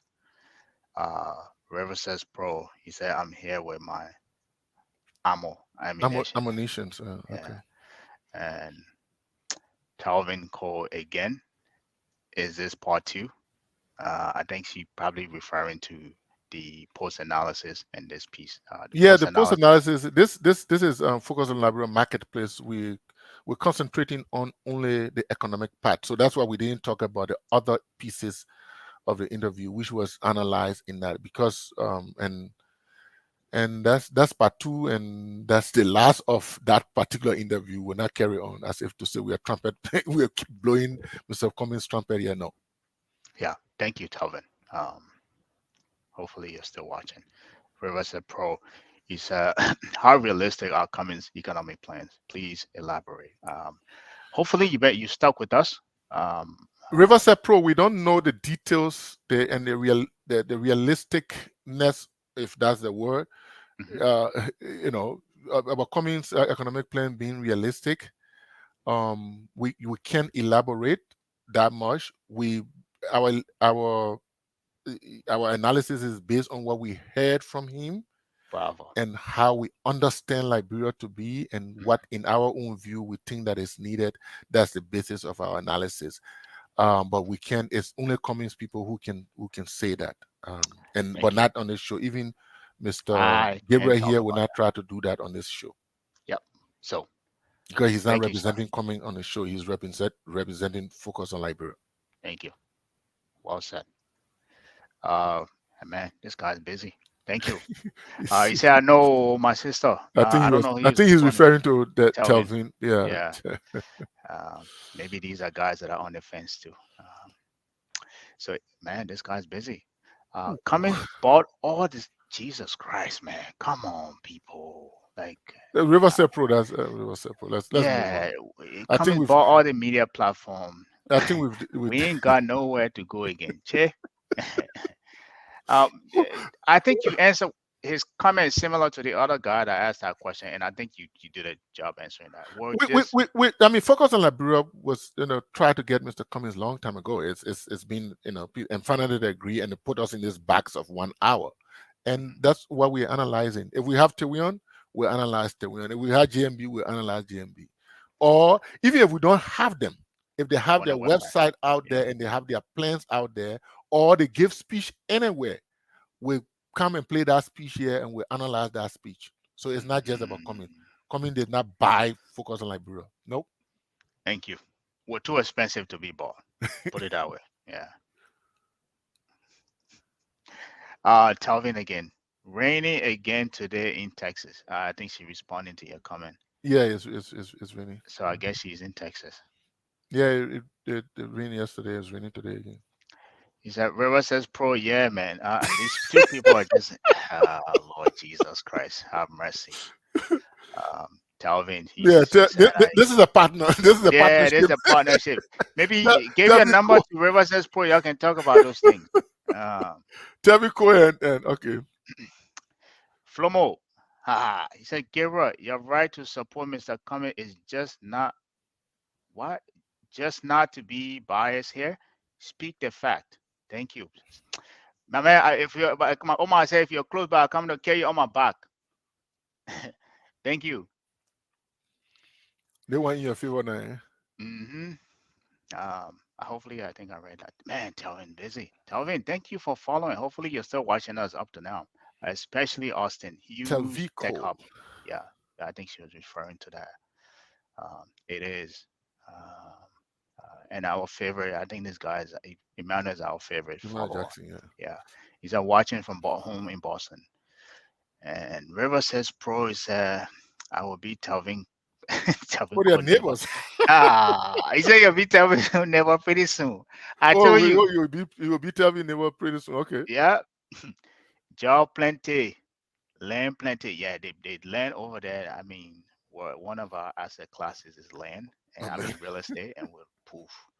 My man, bring comments, man. That's, Sales still reasonable compared to East Coast. I think when we're talking about the prices, Yeah. probably we're talking about the prices in Yeah. Texas. Riverside Pro, no way. Want my? She said she want a piece of Riverside. But She leading gonna have people, a. two people comment to each other, bring other Yeah, comments. they have a romance going on here, my man. I'm jealous.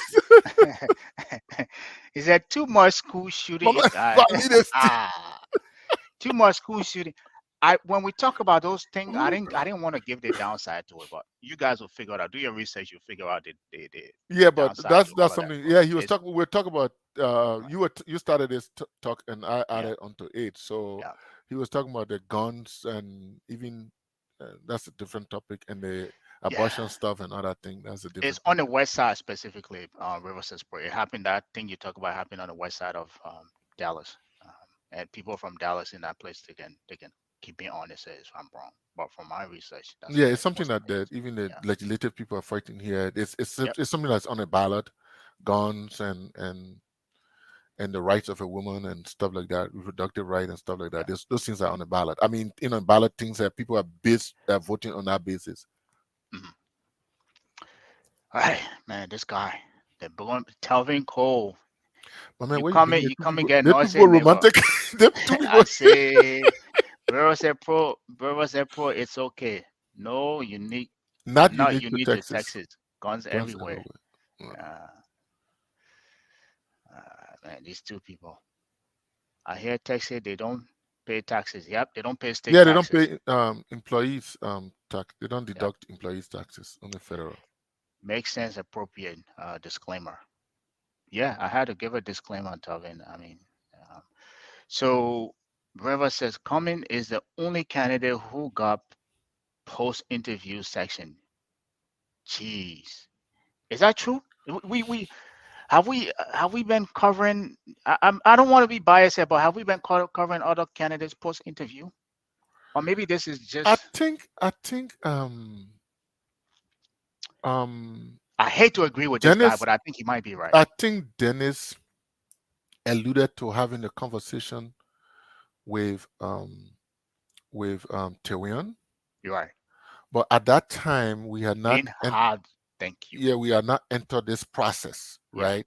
the economic part. So Right. we didn't analyze. So you remember before the show we were talking about going back and seeing what is in Terion's what was that interview about, and whether we can bring it back to the fore to analyze that. So maybe that'd be something that we need to look at to go back. But again, we could also bring Terion back on. I'm sure he would be glad to come on to talk specifically about these things.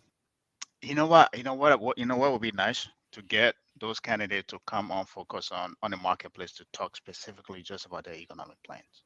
Hopefully, let's get them coming on the show and then we can pitch that to them. Well, I You mean, say you can run, you can crawl before you walk, I right? mean, I think I like the format here. Right. The Thursday program would do that, and then again, those are internal conversation we have to have. But I Right, mean, right, right. we're just judging our things here, trying to respond to the So comments River says from pro. Riverside Pro. You are half right, and half wrong if No, that's even a thing. Riverside Pro is. I wouldn't buy that language. We said that. I'm not sure, but I know that Dennis alluded to having a conversation with Tiwion. But what I'm Right. saying is, at that time, we had not entered this critical analysis of candidates. That's So the why he is two partially right. things we talk about. Right. Two things we talk about. Right.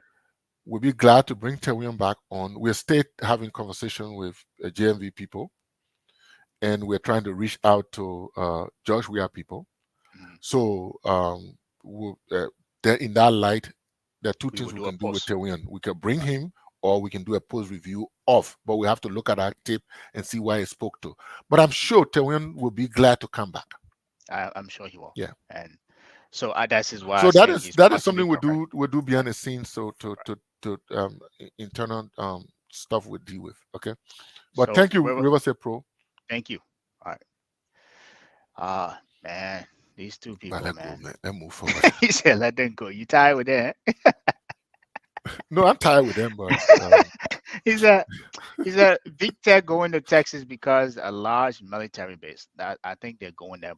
Half of it is. I didn't want to say this on the show, but half of it is the politics.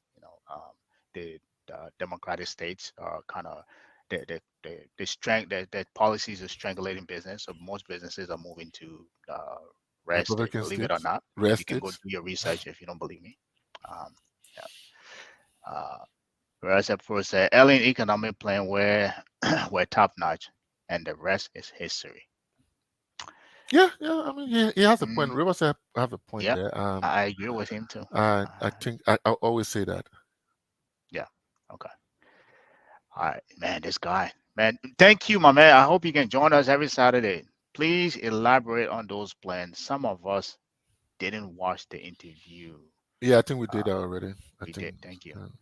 uh, Where is Larry Kennedy? Flomo Livingstone. Larry has Yeah. a an excuse to be absent today. Yeah. River says pro again. He said, how will he generate money in the first 100 days to borrow marketeers? What if George Riverside Pro. That's a good question. How what we if in this, George Weah clears the money? Do you want to respond to that? I think that's a very thank you for I think Riverside. for This is a putting good us question. Now yeah, you're great coming, question. River says. Yeah, Now there you you're go. coming. Cooking with That's why salt. I was talking about questions, right? These are the things that we want to address. But again, I mean, to question the network and stuff like that, whether we're buyers or not, that's also good. It puts us on our toes as well.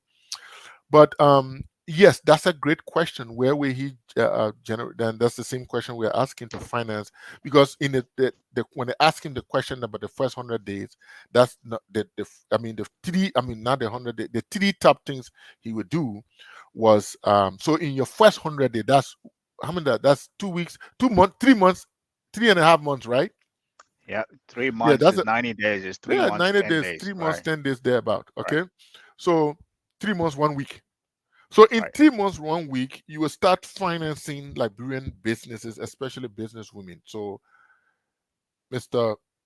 Mr. Riverside Pro, you have a good question there. Where will he take the money, just in case we end up, he ends up, if he becomes president, he ends up getting a dry coffers. Where will he take the money from? That's a great question. Again, maybe Gabriel can answer that question. I can't answer that question I because, wanted to take a stab at it, and this is not this is I know even though I am Cummings supporter, but I would for say me, this. before you talk, for me, I said what is a good thing in my analysis. I said why it is a good thing. It is not one of the first thing I will try to do in the first 100 days. Right. I will Um. set those things in motion as part of the doing better business situation to Right. reinvigorate that whole process, that whole doing, because the better business thing in Liberia, it has different elements, which Mhm. includes financing, providing financing for business, right? Right. We includes simplifying the situation at the port and all that stuff, simplifying registration of businesses, all that stuff. It's a whole 9 year. So Mhm. if I'm in his shoe, I wouldn't start my first 100 days financing businesses. It's good to do, but I will start the process that reinvigorate the better business situation in Liberia. I will Mhm. start that process. Okay. So I Yeah, think Mr. Riverside Pro there has a great point. You can he go ahead. does, and I think for me, the way I want to look at it, I don't just want to look at it from just a Cummings perspective. I want to look at it from any president who's coming to take over the um, that government. How if this was one of your plan, how would you go about financing that? And I think one of the things that he said, which I think is right, is um, plug in the holes, and you plug the holes. I mean, you're stopping corruption in certain places. And when you do stop some of those things, or at least stop some of them, you have a little bit of capital.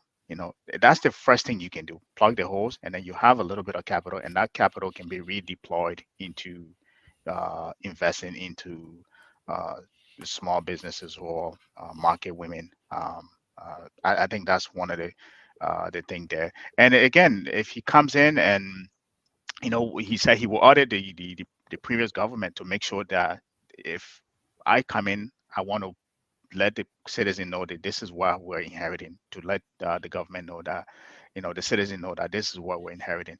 But I think the easiest question to that, the easy answer to that is by plugging the holes, you get, you stop corruption from in higher places, and some of that money you can get from there, you can redeploy it into key capital investment into such as funding these market women, if you want to call it that.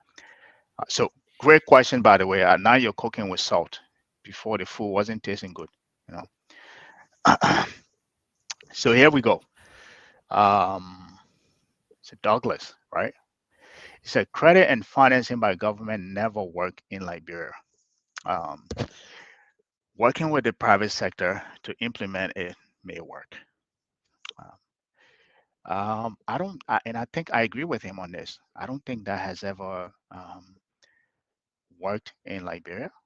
I, um, I I don't think I don't know a lot about Liberian politics, but one thing I've done to read a lot about is the economic part of it, and I don't think um, LBDI at any point has ever been any instrumental in terms of invigorating the economy.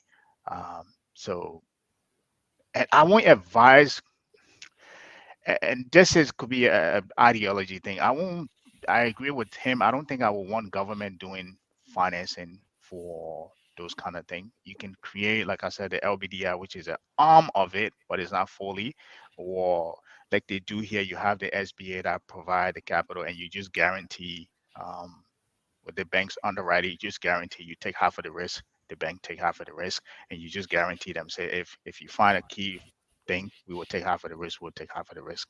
Or as I said earlier, you can do it through solely in LBDI, expand it into a bigger commercial banks with a lot of divisions to do that. But so I partially agree with you on this as well. Any Yeah, thought? no, but let me comment on that. I don't think, from my understanding, I don't think Mr. Cummings was talking about, or anybody for that matter, not just Cummings alone. I don't think anybody who's speaking to this topic is talking about government financing businesses. The part of the doing business thing is about the banks, the financial institution finance providing uh, loans, credit loans, but competitive rates and stuff like that, and Right. making it easy to pay, to the extent that government can provide incentives. Mhm. That's all they can do in Right. that process, or government can start a program that will help these banks finance the money and incentivize the business, guarantees and stuff, and providing guarantees and stuff like that. So Uh-huh. I don't think any president was talking, anybody was talking about government financing, providing finance for Liberian business. I don't Yeah. think it's from the government. No, Thank you. it's from encouraging the banks To to do that. provide the finances. Yeah. And from a loan perspective, they could encourage them. For example, people pay between 12 to 14% for Hmm. loans. It's too high. How can you talk to the bank to kind of reduce that? How can you provide some incentives for them, and Hmm. so that they provide that? How can you provide some other guarantees just in case these things fail? Even, for example, when I was back in Ghana, um, some grants and stuff, okay, can come in to encourage uh, banks to provide financing, where those facilities from, whether it's IMF, whether it's World Bank, those grant facilities can go to kind of provide some guarantees just in case things fall out of the crack. But Hmm. it was I don't think anybody will be talking about government financing. Perfect. Yeah. All right. So here's Ruben. He said, "Oh man, um, This Yeah, is yeah. I Ruben mean, let me Waki. That's a quite a statement. And as I said, we're on this show. We're trying to be biased. I mean, not biased. And he said, I don't let, think yeah. this Let me man look can at. never be president in Liberia. Uh, uh, Let me no bring the question back before you bring them back. Let me take a positive spin at it, right? mm, What I would look at Ruben's statement is, and I said that on the post analysis on Thursday. To become president of Liberia, you got to get a vote, mhm. right? And you can have all these good plans. If you can get a vote, you can be president. So one of the the tactful thing, one of the things to do is to sell the candidate to the people and to make the people understand that to hear you, they say, okay, this is the man that we want to carry, so you can win majority of the vote. So in that context, if the man say enough, he will not win. That's how I will phrase Mr. Rubin's Waki's statement. Okay, Mr. Ruben Waki, man, So maybe Mr. William I Waki want said to be bold as you, my man. maybe Mr. Waki said the man will not be president because I think he get a amount of votes to be president. Maybe he's a CDC man. He could be coming from any direction. No, that's You why I say learn not I to will look take at it. things personal. I will look at it objectively. Yeah, I wouldn't take the exactly. That's what I say. We don't take I things wouldn't take the personal here. question the statement in a form like that. River says pro. I mean, I like your name first of all. um, that's unrealistic for the first 100 days. How many business people will qualify for the loan? Hey, my man, we'll do another show But here on no, banking I think specifically. we've dealt with this Yeah. with that piece. Yeah. And this is Emmanuel. He said, great plan, starting with credit and finance, with initial focus on the private sector. So you see, different people have different way Exactly, of my looking man. at it. So Yeah. If you, there you he said, go. Cummings don't know anything about government. You want to answer Yeah, that? You want to respond to but that? let's look at it this way, right? Let's look at it this way. This comment from Douglas, let's look at it that way. When they ask, let's get out of the economic side, right? When they ask Mr. Cummings about the pick for his VP, Uh-huh. Hmm. so during the economic side, and Mr. Cummings say, what do you call it, there? My area, right? He talked about my area, Yep. right? That's The the typical exact word Liberian that he slogan, used. that my area. Yep. Everybody get their area, right? So Mr. Cummings get his area. Mr. Cummings working government here, right? Mhm. So Mr. Douglas could have some points that Mr. Mhm. Cummings know nothing about. Yeah, well, he knows anything about government, right? In a literal sense, yes. But on the positive side, because I came from the corporate side, and when I went to Liberia, I worked with the government. Mhm. So in no time, I had to learn. Sometimes it takes some time to learn the ropes, right? Sometimes you bring your corporate thing there, you got to jiggle yourself, and after some time, you say, "Oh, okay, this is how you're looking," right? Mhm. So in the pick for the vice president, the question was, how will the vice president complement you? That's Mhm. that's the that was the takeaway for me from for that question. And Mr. He said, "Oh, it will be a gender balance thing." So it's saying it means that he didn't say that, but it means to me. My analysis was saying he's a man. It probably will be. And I made a statement that I predict that Mr. Cummings, vice president, will be a woman. I made a prediction, right? Will be a woman based on the fact that he said gender balancing. Then he talked about tribal regional balance. Then he talked about qualification, somebody who is ready to be president on day one, right?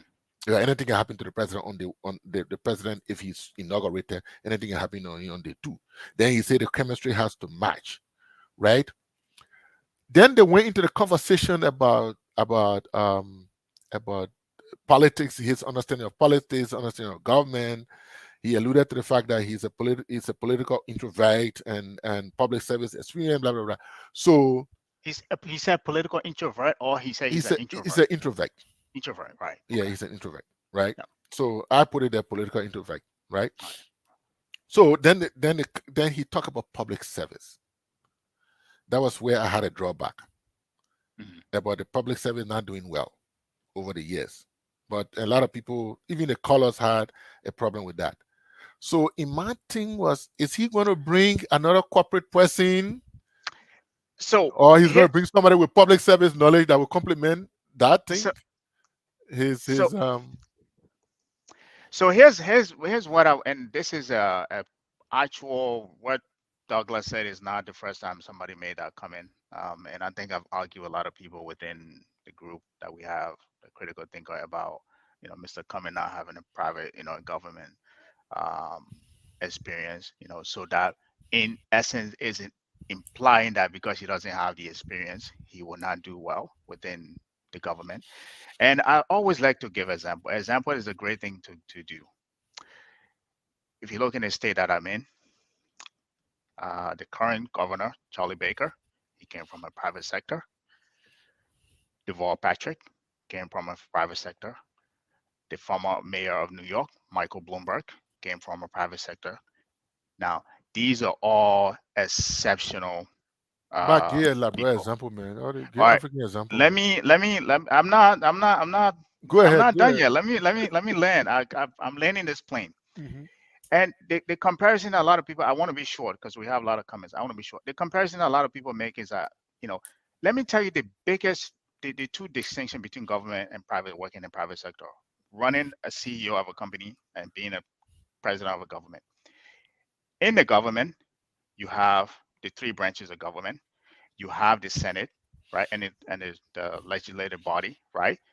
Those are your constituent. Those, they kind of serve as the board of that entity. You have to answer to them. That means the president cannot just get up and say, "Oh, you know what?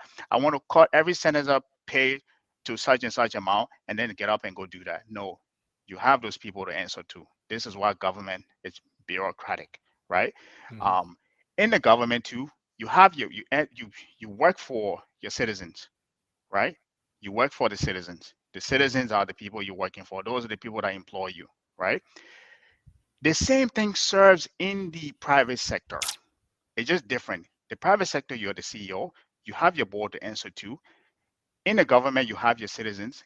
In the private sector, you have your customers, right? Those are the people technically you're working for, And that is, in essence, the biggest difference between those two is how things get done, right? In government, there is a lot of bureaucracy in terms of, if Alex and I come here and put an idea forward in government, we can say the best idea win, right? The best idea that people will take and say this is the most efficient idea for the company will go.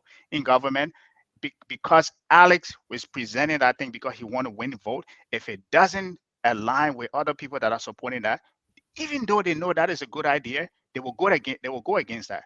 That is some of the bottleneck and inefficiency within government that makes people working in government difficult to do. And if you said navigating those things will be challenging, I doubt it, because he's worked at Coca-Cola. He's worked with a lot of government, the South African government, the Nigerian government. If you don't know, you think Liberian government stuff, go try to bring a company in another man's country and say that you're trying to create jobs while they have that same product there. You will see how bottleneck can become. If somebody like that was able to navigate those challenges, I think operating in Liberian government will be a walk in the park. And you can bet on that. So this is why I don't buy that argument. So thank you. Maybe what for me, what I would say is you can bring transferable skills. Thank you. Right. You definitely, because I had an experience from from the corporate world to public service. Right.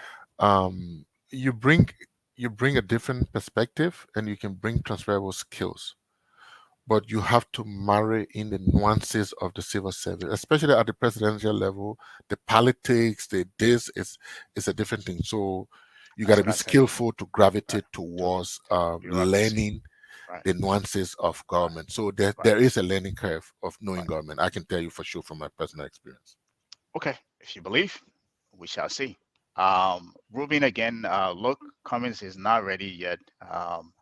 He's not ready yet today. He is saying that tomorrow will be another story again from him. Okay. I think we've answered to this guy. River says pro again. He said, you know, The loan plan is vague. What are the criterion or qualification for obtaining a government loan? That is the how, the detail. That was the nitty gritty part of it. Those are from a granular standpoint he gave it, but from a deep, in-depth perspective in terms of how people will qualify for that. When the loan program arrives, you should go to the underwriting process of it, and it will give you the details of how that people will be able to qualify for the loans. I don't think that's something that should be talked about on the show that you're discussing those things. He just tell you that's the program, and in terms of the underwriting details of how you qualify for it will be embedded into the plan when it comes out. So, great question. We have Emmanuel. Severo said, "Pro, do you really want ABC explain the loan process during?" Thank, oh my man, a clap for you. Do you have any comment on any of these things? I keep going through the demo. Go ahead. Go ahead. Seem like you're. A river says, "Pro, you're going to say Emmanuel flying." Absolutely. Why not? Um, I think they're going back and forth on the details. Emmanuel Jackson, he said, "Look, guys, Waki River says Pro, Palo, the discussion today isn't about politics. Assessing the economic plans of Cummings, right? Be patient today." I think Mr. Jackson is coming to our aid. Thank you. Somebody got to come and stop these guys. You know, this is like a gauntlet that they're throwing at us. A river says, "Pro, so we are discussing church issues here. Isn't coming a political candidate?" Did you guys talk about church? Did we talk about church? Maybe I missed that part of it. And I mean, that's he's giving something like a uh, idiom or something. I don't know. Like, you got to read in between to understand I something. mean, even with that, I can't. I don't know what we talk about. I kind of give that, No, he's not talking about parallel. church in the sense of I church. know He's it's talking, not yeah. literally talking about church, but what did we talk about that kind of what he that would cause him to make that kind of um, you know. But anyways, Rivers' pro finance and economic. This is Emmanuel responding to this. That finance economic that Cummings era, just as soccer is George Weah era. Uh, this is Eugenia. I think she's laughing at these guys. I, man, this guy. I think. Thank you, my man, for following. Rivers' pro. He said, "Manuel, my man, we are not we're not talking about we are here. I want to hear Cummings' economic plan. If I wanted to hear we are stories, I would be on CDC network." Eugenia say I miss pushing.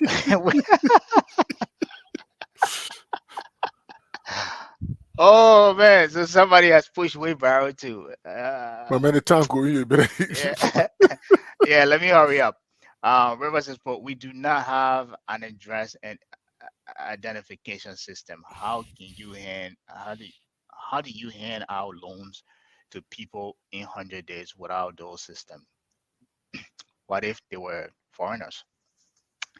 Actually, this is another great question, and I think he's picking out of the pocket of what I call the diaspora, de facto diaspora president, Ben Finn. That's one of his biggest proponent, that to give people addresses and identification, unique identification. That is something I think they should incorporate into their plan. Emmanuel Guerrero says, "Pro simplification at the free port of Monrovia will sprout economic growth too." All right, man. What is simplification, and how does it help economic growth? I think Guerrero says, "Pro is just a literal guy. Literally, you want to see things in a literal sense." Emmanuel Guerrero says, "Pro, that was on one of his that is that was one of his area of focus." All right. River says, "I think these guys are going back and forth here. As of the MCC scorecard, I believe Cummings will pass it." I'm glad you made something positive about Mr. Cummings for once. If Cummings done if Cummings don't have job to do again, he should find something serious than talking about being president. That look this being president look, this guy know nothing about government. I think he meant to pause it before he started that sentence, but we get what you mean. Uh, Douglas said Cummings cannot fight corruption because he has not worked in the system and know how the corruption is carried out. Man, some of this reasoning and logic, I can't work with them. Um, so Ruben here again, he said, saying this is not the things, but to do it. Cummings librarian people don't need too much talk. We need action like we are. Where was you coming? And some of these way this guy read these things, my man. This is why sometimes I can jump over these things and reading it, just run out sentences. LP MC has become irrelevant. It needs to be made relevant. All right. Okay. Kranga? Is that how you say it? Kranga? Really? You think so? This corrupt criminal we have in our country government went to school and learn how to be corrupt. So my political leader can't stop corruption. I think that's what he meant. Well, watch this presidency, watch his presidency, and you will see. And watch his presidency, and you will see. I think these guys are going to a fight here. Business is not government Cummings.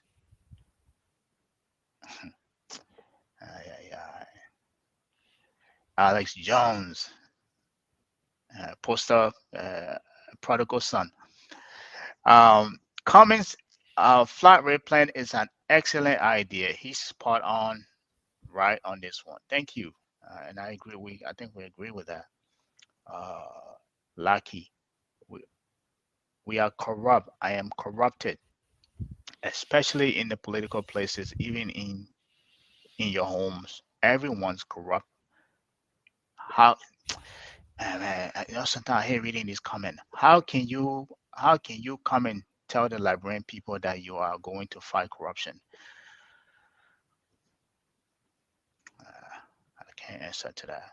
Um, Manuel Jackson said the flat rate at this port is in Liberia will encourage more imports various goods that will benefit the service industry, creating more jobs in retail, tourism, durable items like cars in the economy.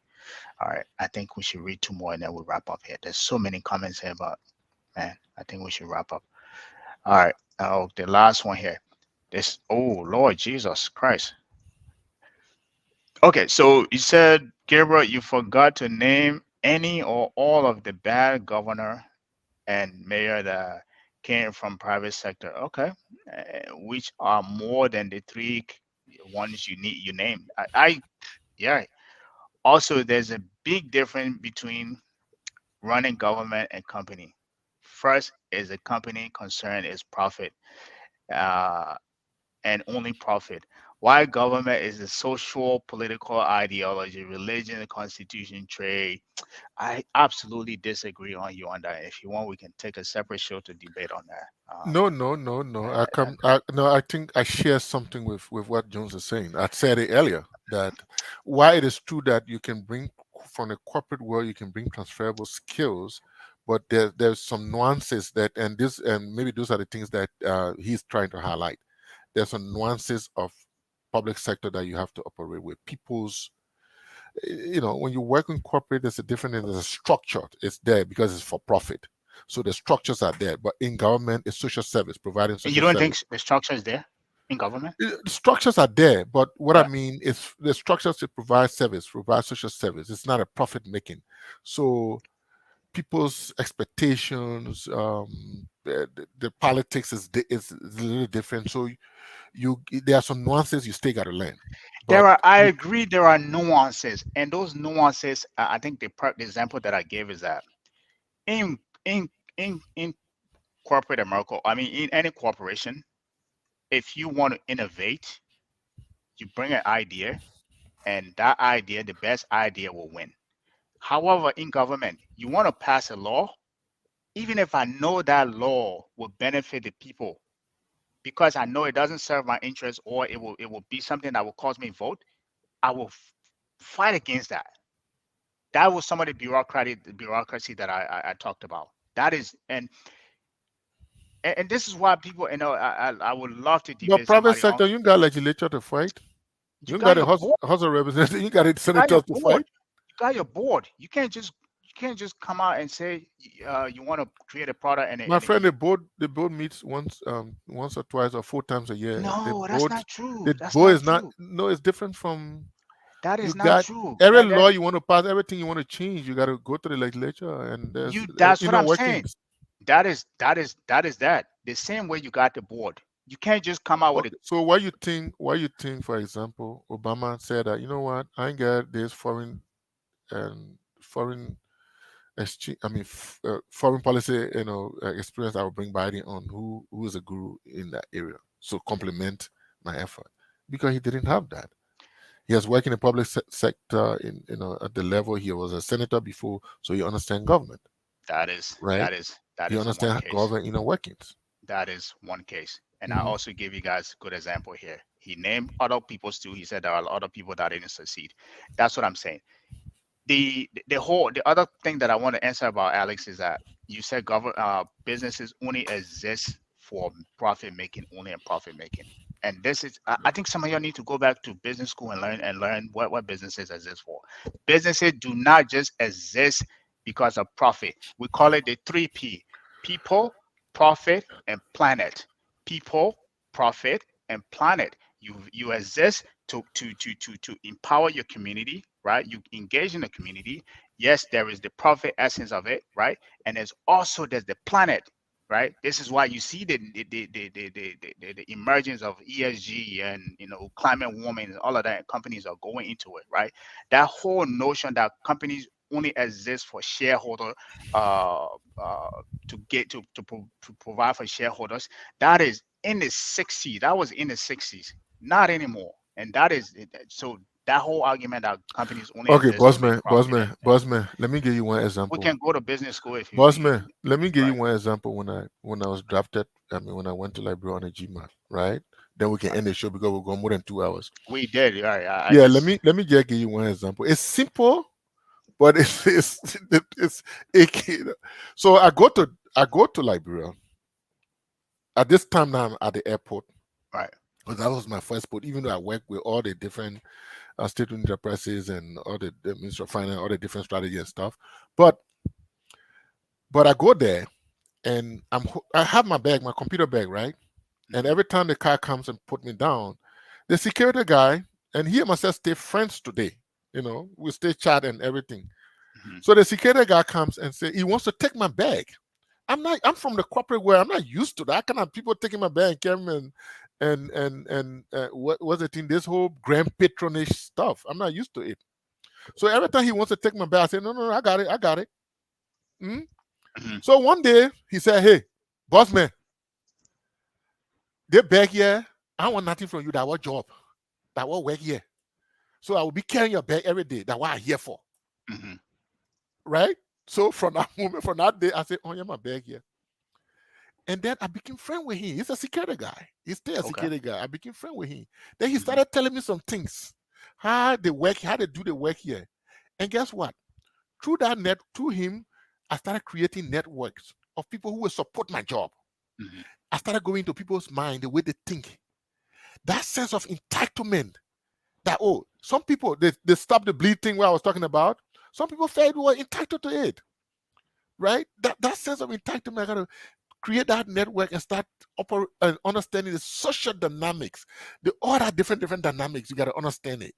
If you come and say you're almighty, you come from corporate where you got all the solution begin, it's gonna be hard for you to succeed. And You gotta that was not the you gotta conversation. We adapt.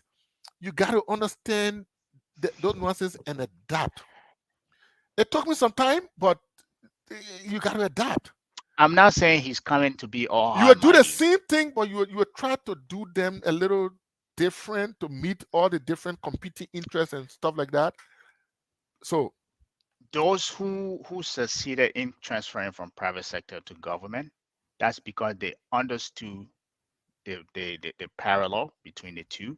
They Mm-hmm. understand the differences between the two, right? Thank you. And the one thing that I always say to people is that I think people kind of, you guys take the whole international part of running international company in other country for lightly. Do you know how like kind of anti-business African government are? For you to kind of take a product, one product, and just, you know, do it all over those African country, right? And spread them all over all those African country. Imagine you selling Coca-Cola in your country, or any kind, not Coca-Cola, but soft drinks in your country. And I come here, I say I want to introduce a soft drink here. The first thing you're going to do, you're going to lobby your government that you can't do this here, because you can't bring Coca-Cola here because I have Coca-Cola here. Being able to navigate those challenges in Nigeria, South Africa, that could become became one of the biggest soft drink in our country. I mean, on our continent. He worked with government. You sat down with government. And so, in essence, even though you didn't work in government, you work along with government. Yeah, So you yeah, I agree understand with the that. On that nuances of how aspect, to I agree with navigate you. those things, right? You Yeah, but understand the nuance, and we kind of downplay that. I'm not here to say, to be Cummings supporter, but I'm just telling you this whole argument that people make that there is this kind of distinction, like a light and day, between how you run government and how you run private sector. That is not true. no, if you give Gabriel, if you That give is that not true. aspect of working along with government, because, for example, if you work in Nigeria, you work in South Africa, I mean, you gotta interact with government forces. You gotta Exactly. You know how to. interact with Right. political elements. So you gotta if especially in Nigeria, you gotta deal with people from Delta State. You gotta deal with the governors. You gotta deal with this. You gotta understand what they need and all that stuff. To the point that where they want brown envelope, but you got to figure out a way to give the brown envelope. You got to, or something, you got to do alternative approaches to deal with them without, diving into corruption or things like that. Yes. Mhm. So yeah, then I agree with you on that part. And that's On that we level, don't I talk. agree with you. Right. We don't talk about that a lot. We only say, "Oh, he But come from what I corporate." was talking about when you're inside now. Right. Those experiences can come to bear, but when you're inside now, there are other nuances you got to understand too now. So That's what I'm saying. If you're able to learn that, to navigate, not learning whatever need to be learned in, like, you're looking at 180 million, almost over 200 million people in Nigeria. Maybe at the time it was just the 180 million mhm. people. Being able to navigate that level of people, and come on, I mean, But there's I got to. I politics. think we're more than a We're time. going over, but yes, I gotta run. let's wrap up. I Anyways, gotta we run can have now. that Yeah, conversation another time. Any last closing statement before we wrap up here? I think Um, that's it, my man. I'm done for the day. yeah. I gotta go. First, I Cause think I the want to. family calling me right now. There's Yeah, somewhere we yeah. gotta go at First, this I want time. to thank the audience. I think you guys are very interactive today, and this is how we like to have the show. You guys call us out on things that we may be missing, and you bring some of the most challenging statement and questions, and that we look to answer. Thank you for joining us. And as we said, even though I am Cummings supporter, we were looking at these things from not an objective point of view. I think I defended Cummings, I will admit, on the last statement. Uh, I don't think I was even defending Cummings. I was just telling you the parallel between working in the government and working in the private sector. My man, But you talking about defending coming with Saki from the show. let me land so we get close. We're running out of time. But thank you for the comments, and we enjoy the show. I enjoyed it, and as we said, whether you think I'm a Cummings supporter, whether you think we're praising him here, he has bought all the network here or not, or the media, um, we we every time, as I like to say, the conversation we have here is to move the needle an inch into perfecting our democracy. We can't do a lot. Everyone contribute to it, but every conversation we have here helps move that needle closer to perfecting, like the this republic that we have as a country. So, and one common denominator that makes us all that we all have is that we're all Liberians. So, again, Okay. thank you. The bell is And ringing. Thanks to our yeah, audience. Thanks to everybody. Thanks to Gabriel. Again, we'll be here every Saturday. Like we right. said, we'll be doing this thing. If we have the opportunity, we'll interview another candidate and we'll do an analysis of that.